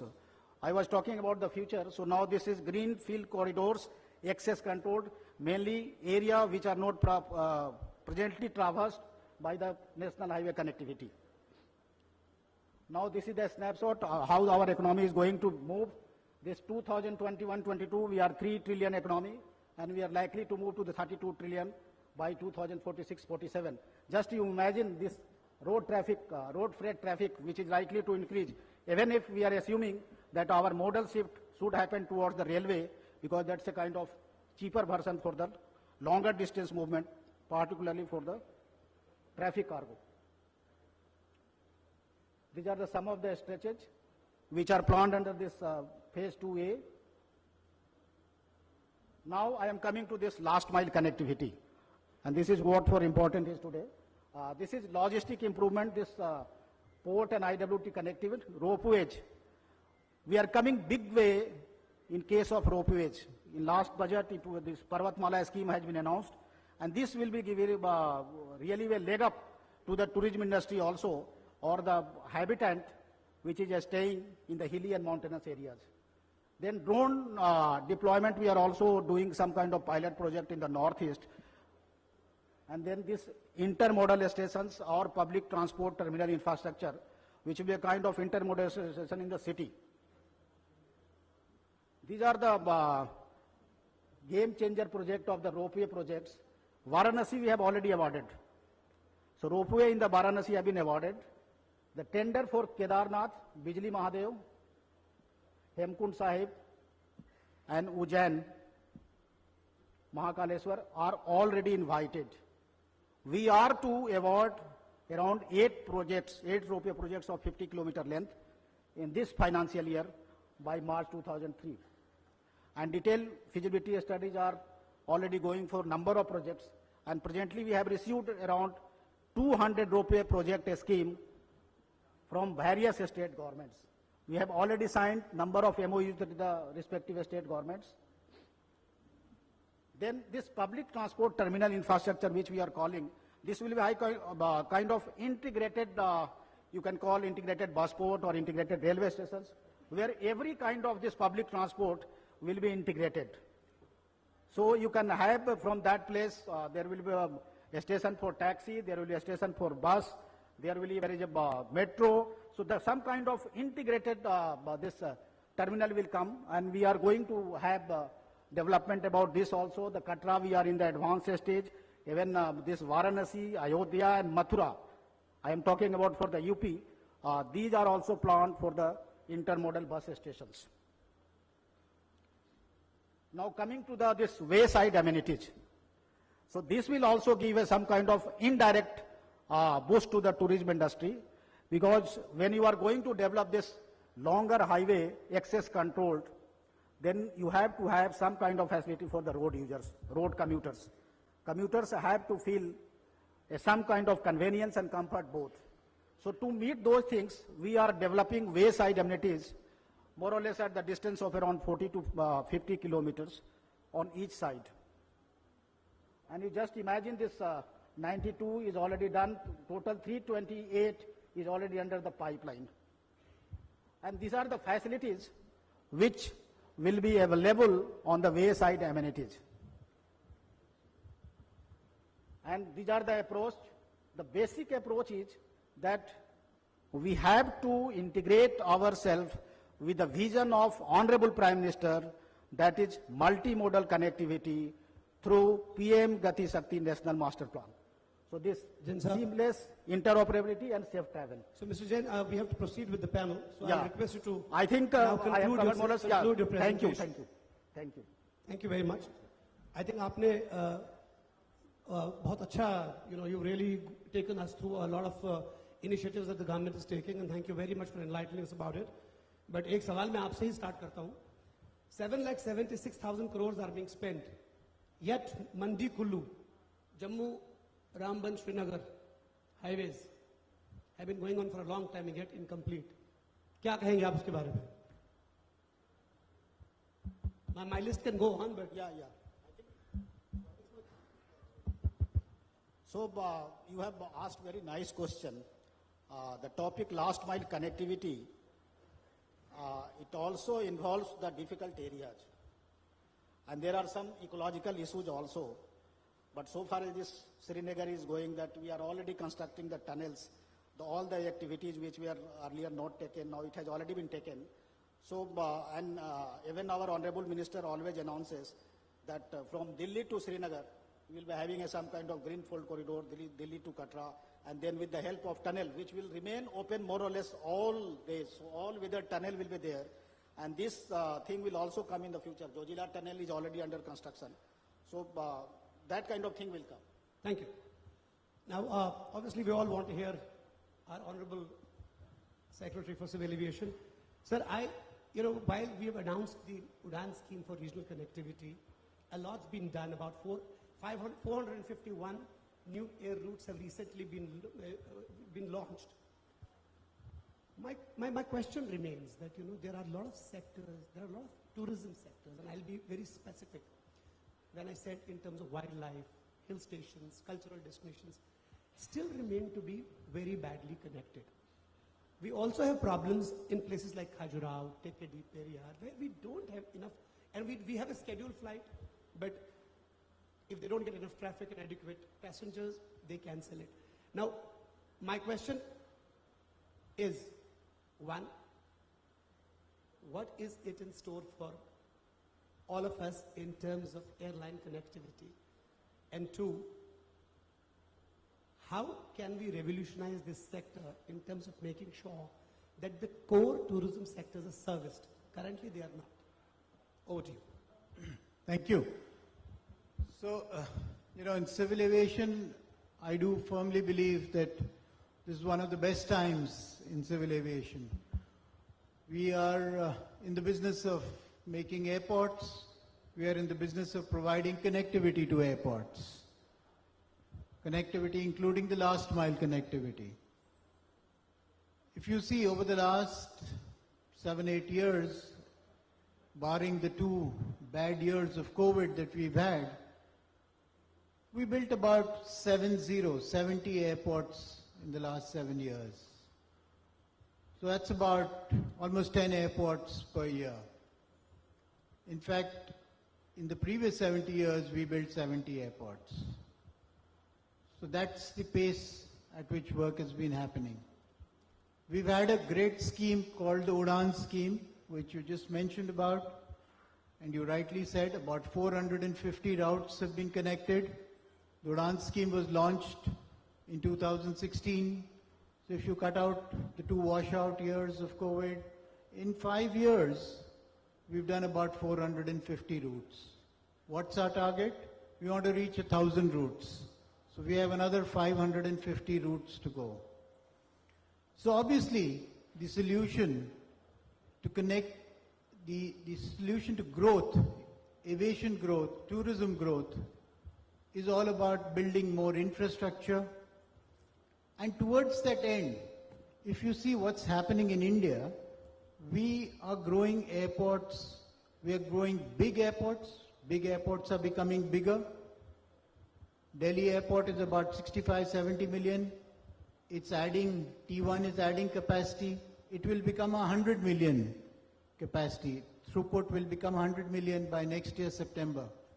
The largest airport in the world, Atlanta, is at 108 million.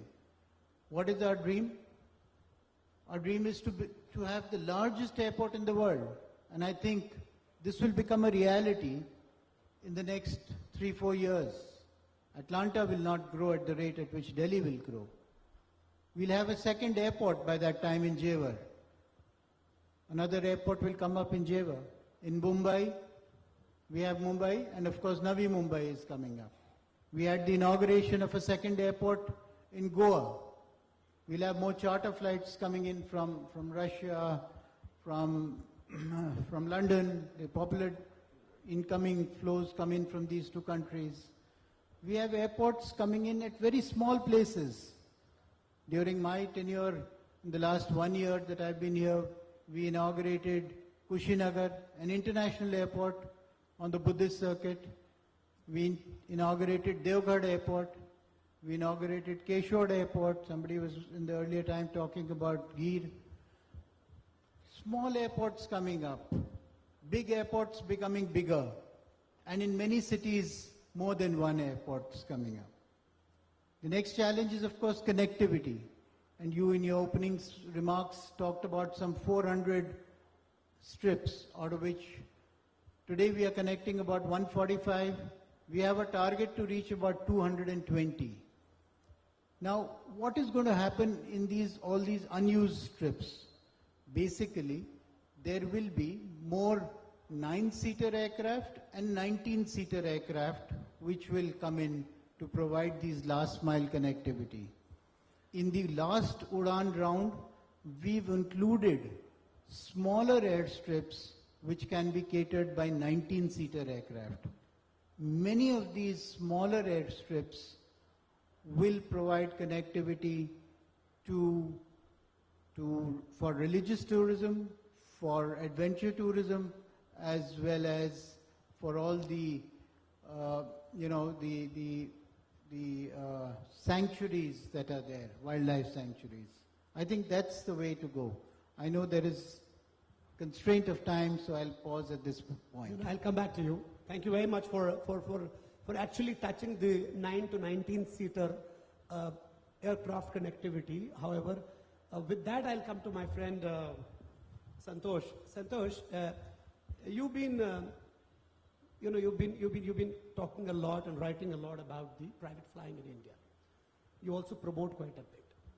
What I want to know from you is that, as the secretary said, that it's going to be the era of 9 to 19 seaters, because while we may build airports at Delhi and grow Delhi beyond Atlantis of Delhi and Gaver, we'll build Goa, those will become the gateway cities into India.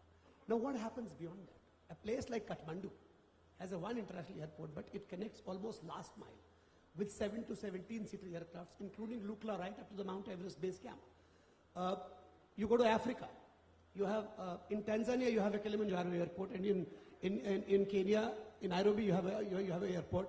But beyond that, 7, 17, 11 seaters are doing scheduled flights all around, connecting one wildlife section, not even the park, several times during the day.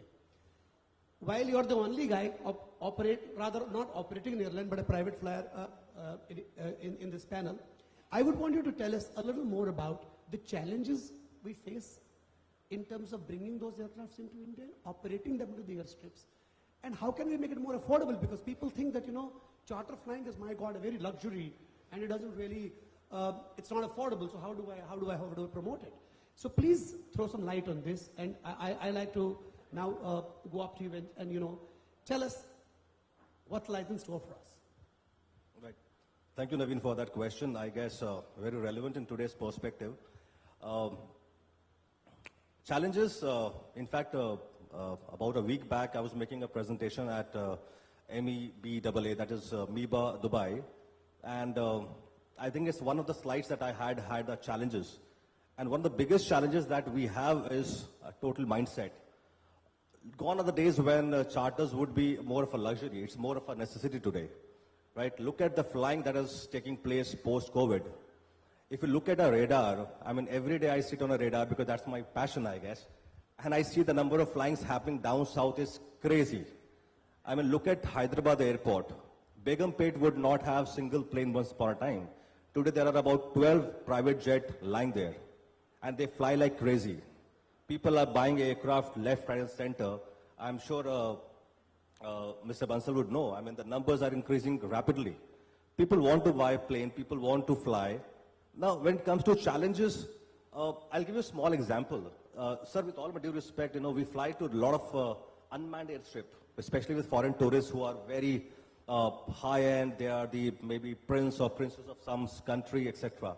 Now, when you have to fly to places like, let's say, Ranthambore, or to places like Sirohi, or to, let's say, Umaria, or Birwa for that matter, we have to take permission from the local district magistrate, right? And the problem starts there, because the foreign tourists suddenly want to change the plan. In the night, they call us and say, listen, I want to fly from Ranthambore to Sirohi. For them, it's just one statement. For us, it's a huge headache. But then we accept it with a smile. I know that we live in a country, I'm a proud Indian, but we love to use a word called jugaad. But how many times? How many times? We have to literally run from pillar to post, call up the DM office, call some local guy, giving them some money, say, boss, just get the permission for us. But But the question is, should it be this way? No. This foreign guy, this foreign tourist is getting us a lot of money. Most importantly, they are going to be a spokesperson for a country. But then sometimes we have to delay the departure. Sometimes we have to say, sir, sorry, we could not get the permission. Most of the time we are able to get the permission, but then it takes hell of a time. 3 days, 4 days, go to the PWD, go to the police, go to the ambulance, go to a municipality, get all the permission. I mean, that's crazy. Why can't we have just one single window permission? Like Rajasthan had this thing before COVID. Just write a mail to them and you get the permission within a fraction of a second. And hardly at a cost of about 8,000 rupees. Today, I was surprised. One of my friends called me up and they landed in the Meerut airport, sir, and they said they were being charged 1.25 lakh rupees to land in Meerut airport. What for? I don't even know. I mean, God knows what it's all about. One of the biggest challenges, sir, because this is not the kind of money that we charge from a client. Who pays from a pocket? We pay. We land up paying out from pocket. So across India, there are so many unmanned airstrips, and a lot of foreign tourist movement happen there. If we can have one single window permission process, that we just write one mail and we get the permission. The DM in the DM or DC or STM, whatever, he can in turn write a letter to the PWD and get all the permissions. We can get permission within a fraction of a second. And who will be happy? My agents, my client, the end client, they'll all be happy. They want to change the plan because they are so used to flying, what Naveen said right now in Africa, in Europe, they're used to changing their pattern at the last moment. But here, when they want to change a pattern, they have multiple hurdles. Sir, Aurangabad airport, one very big issue. They open in the morning, afternoon, evening. It's like a film show. Santosh, we'll ask him a question later on that, but you finish your remarks and then I'll come back to them. Because we have to, so we have to move on with the session. My next question is to Mr. Sunit Kothari, who is the chairman of Civil Aviation and PR Committee at Aurangabad. Sunit, you've done a lot in terms of, as an individual, as a private individual who does not belong to any government, you're a hotelier. And you've done a lot in terms of, and that's very exemplary of how you created Aurangabad as an international tourism hub and how you managed to get so many flights into Aurangabad from one flight, which used to be once, I think, 2 days or 3 days, to a daily so many flights now. For my tour operating friends, I think they will all want to get enlightened with one thing, and that is, how did you manage, because as they say, that government cannot do everything for us. We have to make initiative ourselves. Now you've taken those initiatives and you've done an exemplary work in one of the states in India. So first, I would like you to appraise us of what you've done. Second, what is your message to the fellow operators and the countrymen as to how can individuals like you come forward and help government and the state and the area to develop further in terms of connectivity? Well, just 3 words: will, persistence, and the intent. Well, that's inspirational. Let's get to the grassroots. Let's get to the realistic. What did you do? I'll come to that. Firstly, I'm thankful to Iato, Mr. Rajiv Mehra and Mr. Ravi Gosai, and our foundation president, Mr. Jaswant Singh, for giving me this opportunity to speak. You see, we are a very tourist-centric destination. Obviously, now industry has come into our support. And we are very flight dependent because our train network is there, but because of the population, the tourists don't prefer coming by trains to Aurangabad. Because the flying time from Bombay is actually 26 minutes, but airlines keep that buffer by saying 40-45 minutes, and we've landed before time. Now, coming to that, what we really wanted is that when the flights were minimal, we went and approached all the airline MDs and CMDs, and I said that, sir, you come down to Aurangabad, do a Reiki trip, you be my guest in my hotels, I'll give you a demographic study, I'll call all the chambers of commerce, industry, tour operators, we'll have a one-on-one with them, we'll sit down with the APD or the airport director at Aurangabad, and you'll understand the potential. The runway is 9,300 feet, comfortable enough now to land even a 777, we have a wider turning pad and everything. So when they came down, they were just amazed to see the airport, that wow thing came in. I said, you won first part of the battle. Now the second is bringing in the flights.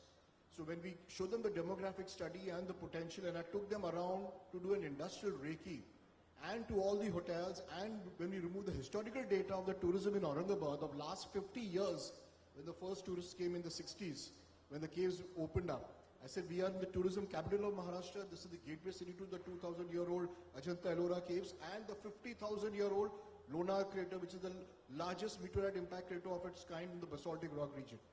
When they saw all this, they got convinced and we got the flights. So from 2 flights a day, we came to 16 flights. It took us 1 year, lot of hard work, lot of persistence, lot many trips to Gurgaons and Delhi's, meeting MDs, chairman of all airlines, hosting them at our hotels, taking them around. It paid off. Then COVID came in, right? Now just before COVID came in, we used to have this historical flight, IC 491, 492. Some of the industry veterans will remember that flight number of Indian Airlines. Delhi, Jaipur, Udaipur, Aurangabad, Bombay. That flight used to get sold 1 year in advance with US dollar paying airfares. Now, one elected representative 20 years ago shut down that flight. And tourism collapsed overnight in Aurangabad. All bookings got cancelled, hotels went empty. So it took us 20 years to bring back that flight. Thankfully, we had industry as buffer which helped us fill up the rooms, but we were just undercutting and filling up the perishable commodity of our rooms.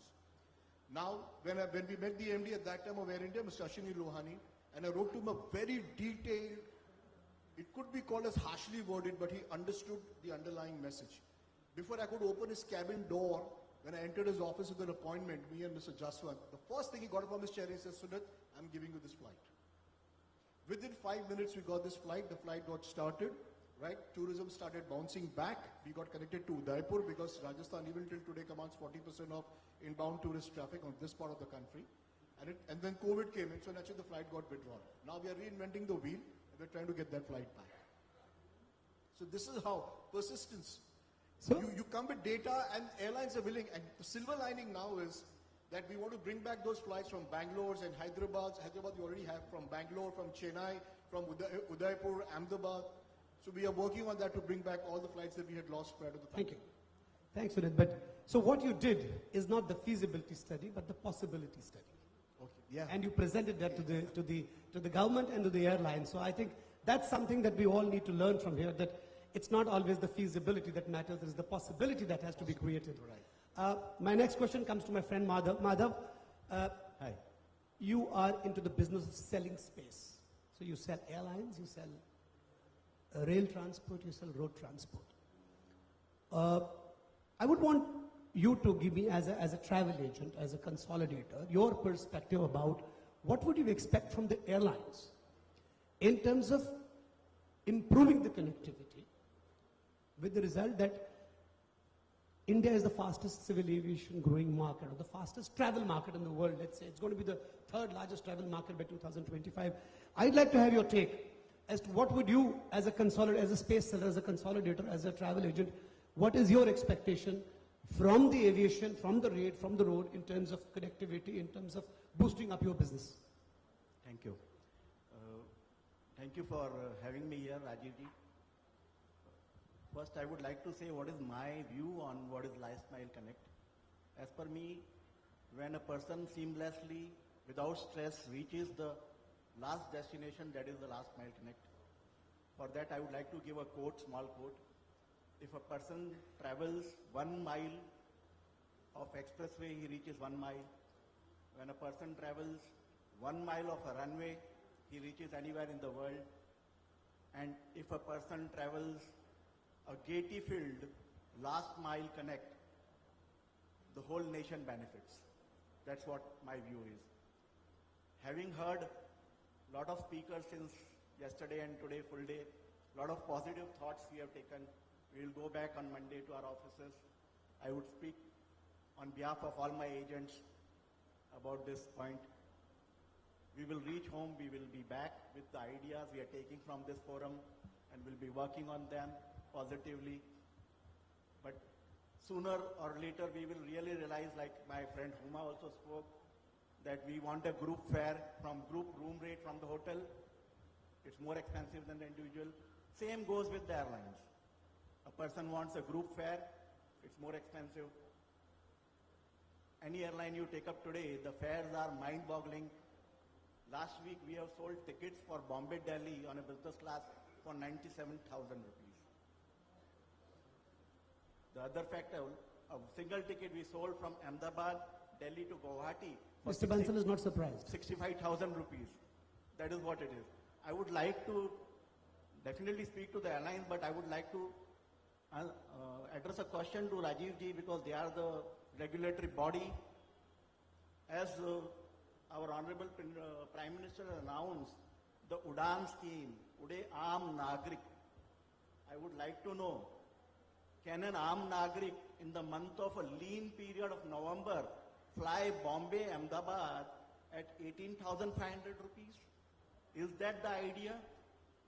So what is important is today we all go back tomorrow, we sit on our table, and what we take from here, this forum, it reminds me of the ad, Ye Bechara, Kaam ke boj ka mara. Because air seats, not available. Hotel rooms, available at a very expensive rate. So this is the reality of the fact. Well, Madhav, thank you very much for... I would request to the Civil Aviation Secretary that something should be done on the maximum selling price too. There has to be an order in this country.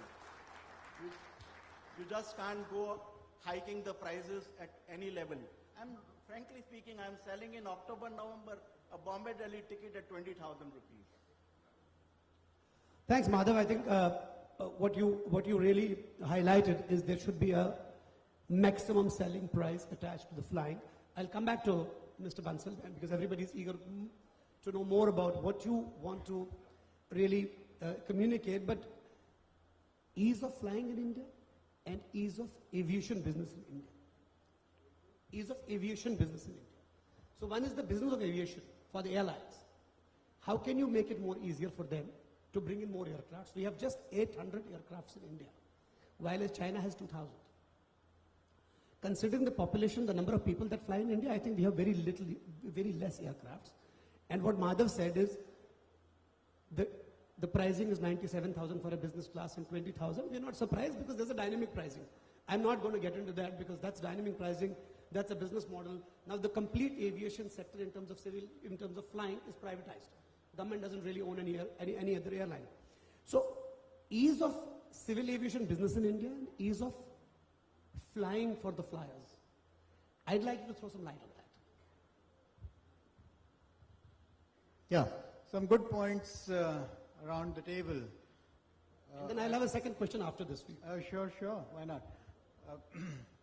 Let me just try and address some of these questions, but because time is short, I do want to emphasize on three thoughts, which are the future trends of aviation in India. As I said earlier, aviation today is in a very exciting space, and the next 10 years of civil aviation in India will see unprecedented growth. Mark my words. One of the big things that will happen in the next 5 years or even less is that India will start emerging as an international hub. The rightful place of India, which has gone to several Middle Eastern destinations and one or two Southeast Asian destinations, will get restored to India. The single biggest factor which will contribute to this growth has been the privatization of Air India. And all of you, since we are all in this business, would have read about the capacity addition that is likely to happen in the near future by Air India. You talked about 800 aircraft. In fact, there are less. There are about 756 aircraft in the scheduled operators. But there are two big orders which are likely to be announced, one by Air India and one by Indigo. And once those orders are there, the number of aircraft will double in the next 4 to 5 years. So that will come kind of within striking distance of the number that you mentioned about China. There will be more smaller airports for sure. Another 70 smaller airports, heliports will get added in the next 2 years. That will take up that figure from 145 today to 220. That will help connectivity. Then I'll address one of this point that was mentioned about high airfares. I'm really surprised to hear from an audience of 500, and I know you had about 1,000 registrants and participants who are all from the private sector. In my 35 years, I've never heard the private sector asking the government to interfere in prices. Never. It's anti-market. You people are part of the market. Why would you want the government to cap fares? It's totally anti-market. I don't think that's a good thought itself. I know many of you clapped when he said that. But fundamentally, no governments of the day should interfere in pricing. Never, never. It's the worst thing that you can do. It's the worst thing. Tomorrow then you'll say that let the governments mandate pricing for hotel rooms. Is that what we want? When pricing is high, what will happen? It's an indication for market participants to enter. Probably that's why Jhunjhunwala ji entered. That's why Akasa came in. That's why Akasa is growing. It's adding 2 aircraft a month. By April, they'll have 20 aircraft which will make them eligible to fly abroad. Having said that, I request you to speak with more responsibility on some of these fares. There are also fares available at 4,000. It's a market-determined mechanism. The government does not interfere.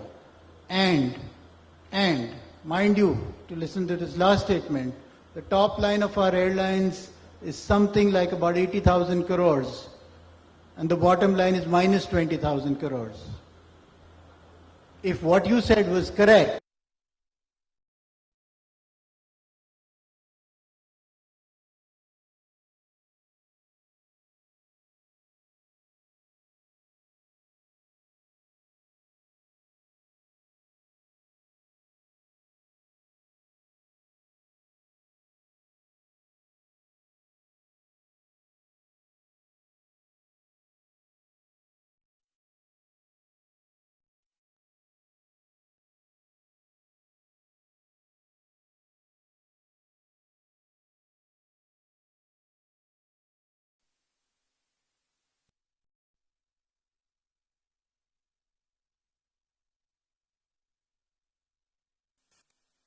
will come in with smaller aircraft. We will existing airlines expand hugely. We are at 750 aircraft. This will grow to 1,500 aircraft in the next 5 years. Today, believe it or not, you would see 60 aircraft on ground. About 30 aircraft, if you fly out of Delhi, you see Go and Indigo aircraft are grounded. This is because international supply chains are affected, and Pratt & Whitney, which supplies these engines, is unable to supply these engines from the United States. So please understand that. There is huge demand in our market. There is a huge demand in our market which lies untapped. And that's why I again say that the next 10 years is the best time of civil aviation in our country. Thank you. Thank you very much, Mr. Bansal. One small last question is, what is in store for the private players who would like to come in with 9 to 19-seater aircraft, as you said, because a whole lot of this country will be serviced by those aircrafts at various routes. Can you please throw some light on how, what's the government's plan on bringing them on board? Because currently we're very large schedule operators in India, so what is the plan for the government? Yeah, I fully concede to the point that he made about ease of getting the permissions. Happy to facilitate that. I'm not saying that it's the best, but we are happy to facilitate that. I fully bow down to that point. Operating 9-seaters and 19-seaters, there are very few restrictions from the government. We must build and operationalize smaller airstrips on which these 9 and 19-seaters can land. Having said that, the economics of a 9-seater is not so great. I've run an airline business, I was in Air India for 2 years. I understand the economics of an airline. It's not easy, believe me, to get passengers to pay adequate to cover the costs, the lease costs, the fuel costs, the maintenance costs, and the crew cost for a 19-seater. It's not the same.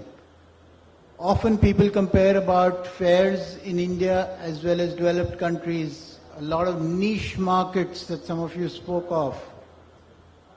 they're not comparison. They're not comparable. The price elasticity of demand in India is quite different from that in US or in the niche markets in the African safaris, etc. It's not the same. The affordability is not the same. Thank you very much. I think I would have loved to have more time and ask you a few more questions, but thank you very much. Our time's up. As I said in the beginning, a lot has been done, a lot needs to be done, and a lot is being done. As he said, the last is being done. Sorry, I'm running out of time. Lots is being done with the hope that Indian tourism is going to be a great economic indicator in the times to come. As the Secretary said, we are in the exciting times, and we all know that. With that, I'd like to close the session and say, long live Indian tourism. Thank you very much for everybody for coming here. Thank you. Thank you very much, Mr. Kundu. May I request all the gentlemen on stage to please gather together for a quick photograph, and we've got Mr. Ravi Gosai to go up and present mementos to all of them. Ladies and gentlemen, we are really out of time. It's 6:05. We've got one more state, union territory to put up their presentation, and then we will have the door prizes being announced. So please be seated where you are. We don't want to lose the audience that we have. Remain here so that we can give him the adequate attention that Ladakh needs.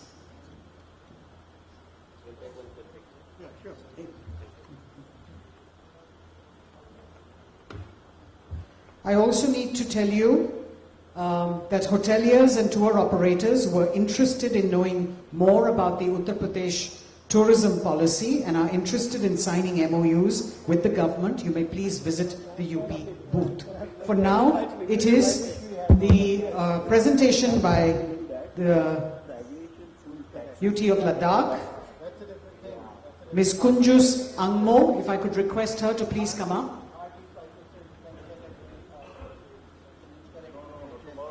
Director, Ladakh Tourism.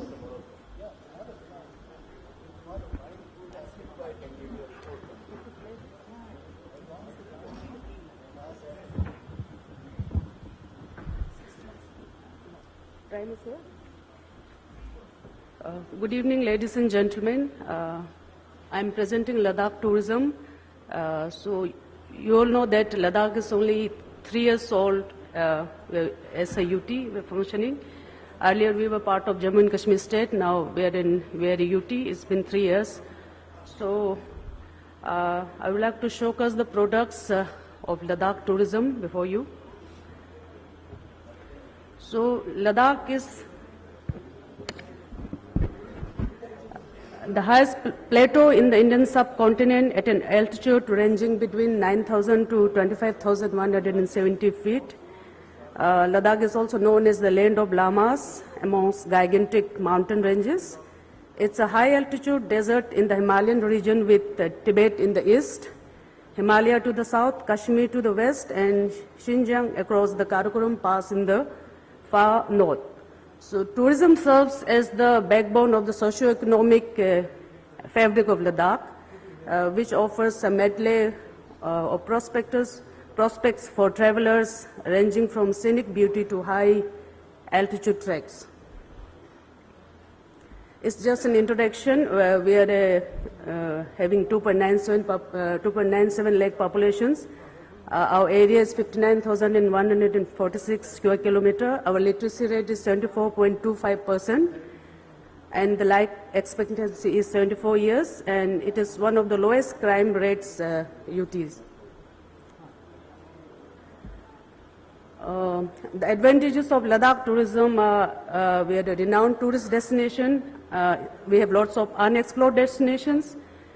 We are working for coming up as all-season destination. Earlier, Ladakh used to be known for only for the summer months, but UT Ladakh is all set to be an all-season destination.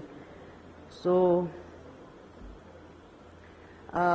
we are a UT of 2 districts. We have 6 river valleys, 240 plus monasteries, high motorable passes, and we have one of 2 world's highest motorable passes are in Ladakh. So, going through the tourism statistics, this year up to 12th December 2022, Ladakh witnessed tourism of around 5,28,848, out of which inbound tourists was 20,712, and the domestic tourists was around 5 lakhs. And these are some of the tourist statistics over the years during 2019, 20, and 21. So we have lots of products to offer. Our main attractions are, we have towns, valleys, lakes, then it's a winter wonderland, we have adventure sports, then it's a place of spiritual redemption, we have wildlife also, mountaineering, and then culture and festivals that is unique to India, art and craft, and we are also working towards sustainable tourism. Amongst adventure tourism, we are working on we are developing a guideline on the trying to improve in lines with the Adventure Tour Operators Association of India guidelines, which has been endorsed by the Ministry of Tourism, Government of India. And we are also encouraging rafting, skiing, bungee jumping, ice climbing, mountaineering, and trekking operators. So bungee jumping, we have developed this product. So it's in the Choksti village on the Zanskar River. It's near to Leh. We are also developing river rafting in Indus, Suru, Sheok, Dras, and Zanskar rivers in Ladakh. Mountaineering, to talk about mountaineering, we have 120 open peaks ranging from 5,500 meters to 7,135 meters. And the Indian Mountaineering Federation is planning to open 141 more peaks. So we have winter adventure sports also, ranging from ice hockey, ice skating, snow sculptures, skiing. These are some of the winter adventure sports products. And ice climbing is becoming one of the well-known tourism product of Ladakh. We have the famous Chadar trek, and then the snow leopard trek is also loved by many of us. So Ladakh is also known as the land of high passes. We have so many passes in Ladakh. The list is there. Umlingla, La is known as passes in Ladakh, Fotula, Khardungla, Namkila, and so on. And Umlingla Pass is world's highest motorable road that is in Ladakh. So we can. This is the latest tourism product from Ladakh. And this Baralacha Pass, Zojila Pass is the lifeline of Ladakh as on date. Then Fotula Pass. And to promote high-end tourism, UT of Ladakh is working on heli service, and the heli service is giving its service to the far-flung villages of Ladakh, especially in winter. And regarding the international adventure sports, UT administration has organized international events such as the MTB cycle rally, high altitude marathon in Ladakh. In addition to this, the department, in collaboration with Ladakh Police, is planning to host an annual bike and car motorsport event of international such as the Dakar Rally. So we have also curated experiences in Ladakh, like we will offer luxury offerings for the high-end tourists, which will attract niche tourists from around the globe. So we have also wellness tourism, like hot spring. There are lots of hot springs of medicinal value in Ladakh, in Panamik, Puga, Chumathang, Demchok, Mulbek, and in many other places. So Ladakh is also known for Sowa Rigpa. Locally it is known as Amchi. It is an ancient Indian medical system conceived and later developed in the Trans-Himalayan region. So regarding the ecotourism, we have the Nubra camels, we have the double hump camels, which is not found in anywhere else in India. We are promoting homestays. This year we have given incentive to around 700 homestay owners in Ladakh. So Ladakh is also known for monasteries. So spiritual tourism is one of our foremost product. We have monasteries in every villages of Ladakh. So Ladakh is also known for wildlife. We have the snow leopard, the black-necked crane, the brown bear, and many, many more. So recently, astrotourism has been developed in Ladakh. We have declared Hanle, a village in the eastern part of Ladakh, as the Hanle Dark Sky Reserve. So this will be a good product for the astrotourism lovers. Regarding infrastructure, we have, these are the statistics of the government-owned and the private-owned infrastructures in the UT of Ladakh. And these are the new ideas to attract inbound tourism, homestays, astrotourism, winter adventure tourism, religious and geotourism. And this is the roadmap of Ladakh for the 5 years, and for the another coming 10 years, we are promoting homestays. We are developing border tourism, like the Siachen Base Camp, Rizangla War Memorial, and under Vibrant Village program, we are developing all the villages which are at the border with China and Pakistan. So we are involving locals in the development of the products like homestays. We are promoting homestays. We have a homestay policy. Then we are opening up of new areas. The inner line permit has been done away with for the local, for the Indian tourist. And we are developing border villages along the line of actual control.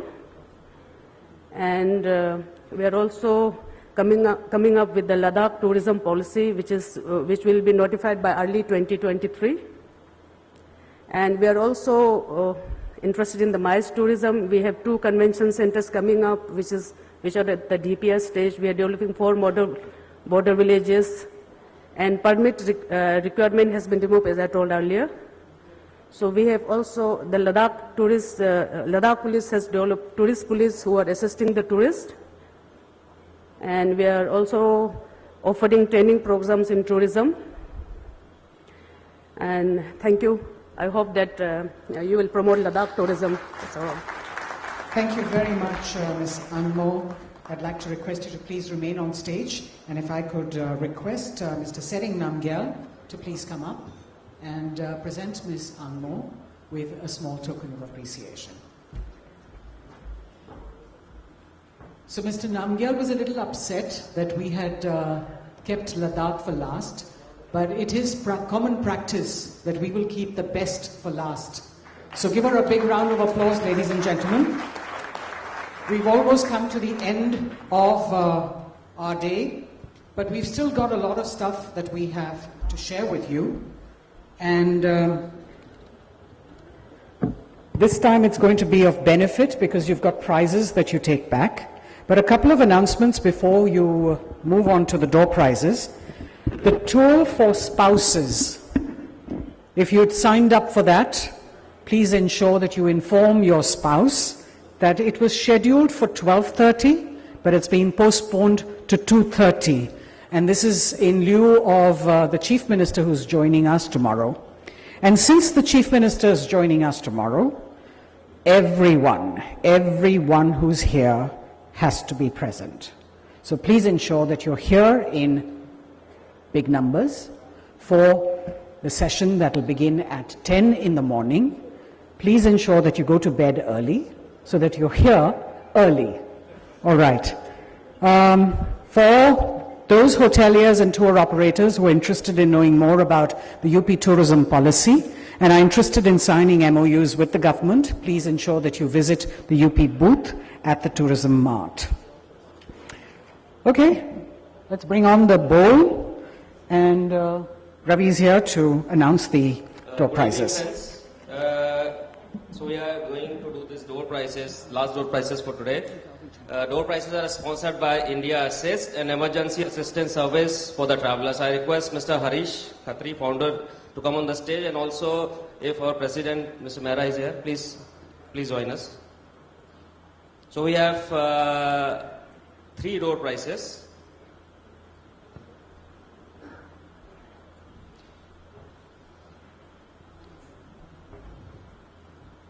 So I'll request Mr. Khatri and Mr. Mehra to do the honors. Please come in front.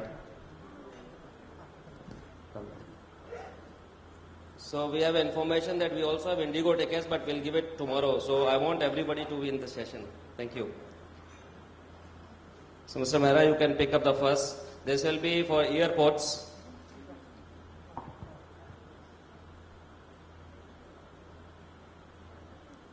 Rahul Darshan, Associate Vice President, Concord Voyages.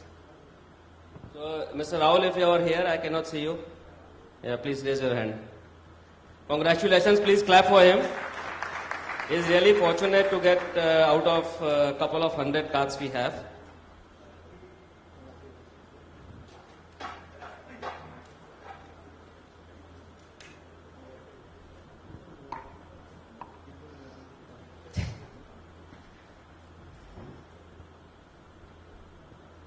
So we'll not give the prize if somebody is not here. You know, it's very funny. Manoj Rana, who is holding this bucket, Indian Association of Tour Operators. So we have to give him prize actually, you have not seen it. So he gets, no, you get a speaker, JBL speaker, so we have to be fair.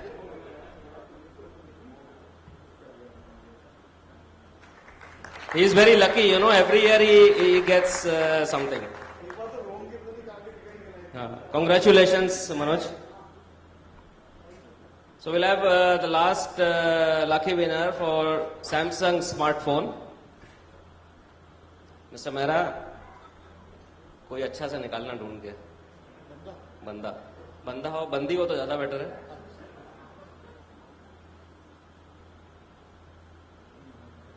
Conver Mahendra Pal Singh. Mela Camp, Chambal Wildlife Lodge. So I will only give 5 seconds. One moment, sir. Thank you, Mr. Patel, for correcting me. Munendra Pal Singh. Kuvendra Munendra Pal Singh. Kuven is God actually.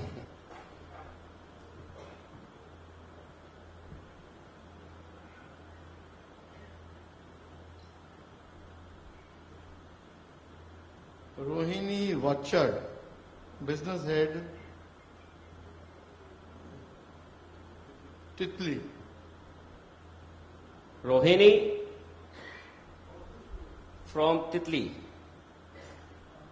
Rohini from Titli. I think she is gone, so we can pick up another one.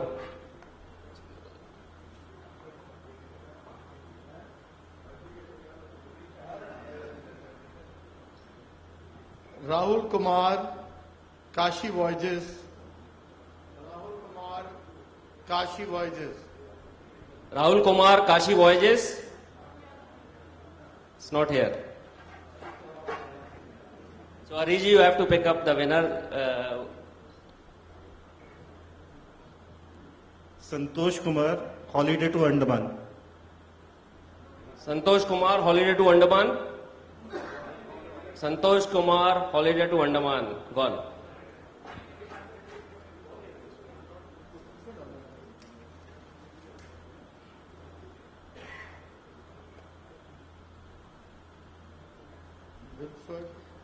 Mr. Wilfred Fernandez, Cross Miles Travel. Mr. Wilfred. Mr. Wilfred. It's not here. He's gone to Goa.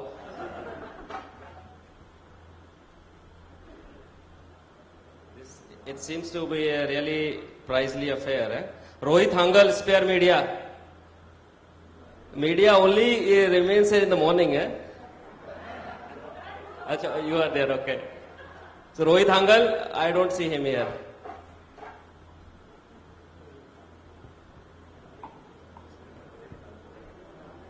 अब मुझे निकालना पड़ेगा महाराज जी, अब आप नहीं निकाला तो. नीलम राय सिंह. ये मैडम भी नहीं है यहाँ पे. बैकन टूर्स, मुझे मालूम है चली गई है तो. सर दीपक जी आपको नहीं मिलेगा.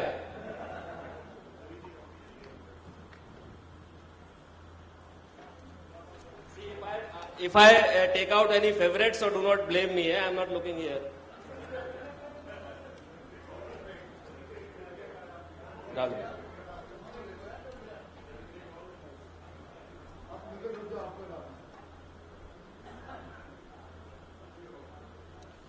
Mr. Dugal Minar Travel. See?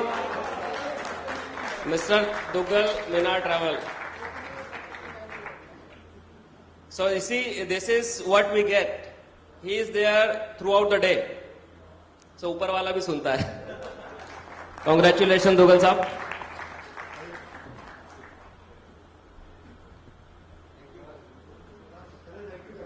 So we'll have some more door prizes tomorrow. Apart from this physical, we have some hotel vouchers, airline tickets. So be there, and tomorrow I'll not say what time we'll announce. We'll do in between the sessions as well. So please remain in the session if you really want to win this door prizes. Thank you very much. And 8 o'clock we have karaoke competition. We have 10 to 11 singers. So come and cheer all the singers who are participating. There is no change in Iato run. Iato run will be in the morning. So, gentlemen, please note the Iato run is as per schedule tomorrow morning. No change. Session will start at 10 o'clock as per program. Please do not go anywhere. Please listen to this. Please do not go anywhere because roads will close at 11 o'clock for the CM's visit tomorrow. And the spouse tour is transferred, will now be in the afternoon at 2:30. So bring your spouses here also. We expect a full house tomorrow. Thank you. So we'll get there today at 8 o'clock today. We are going to meet at the lawns. Wear your woolens properly. It's in the open again. Thank you. Good night.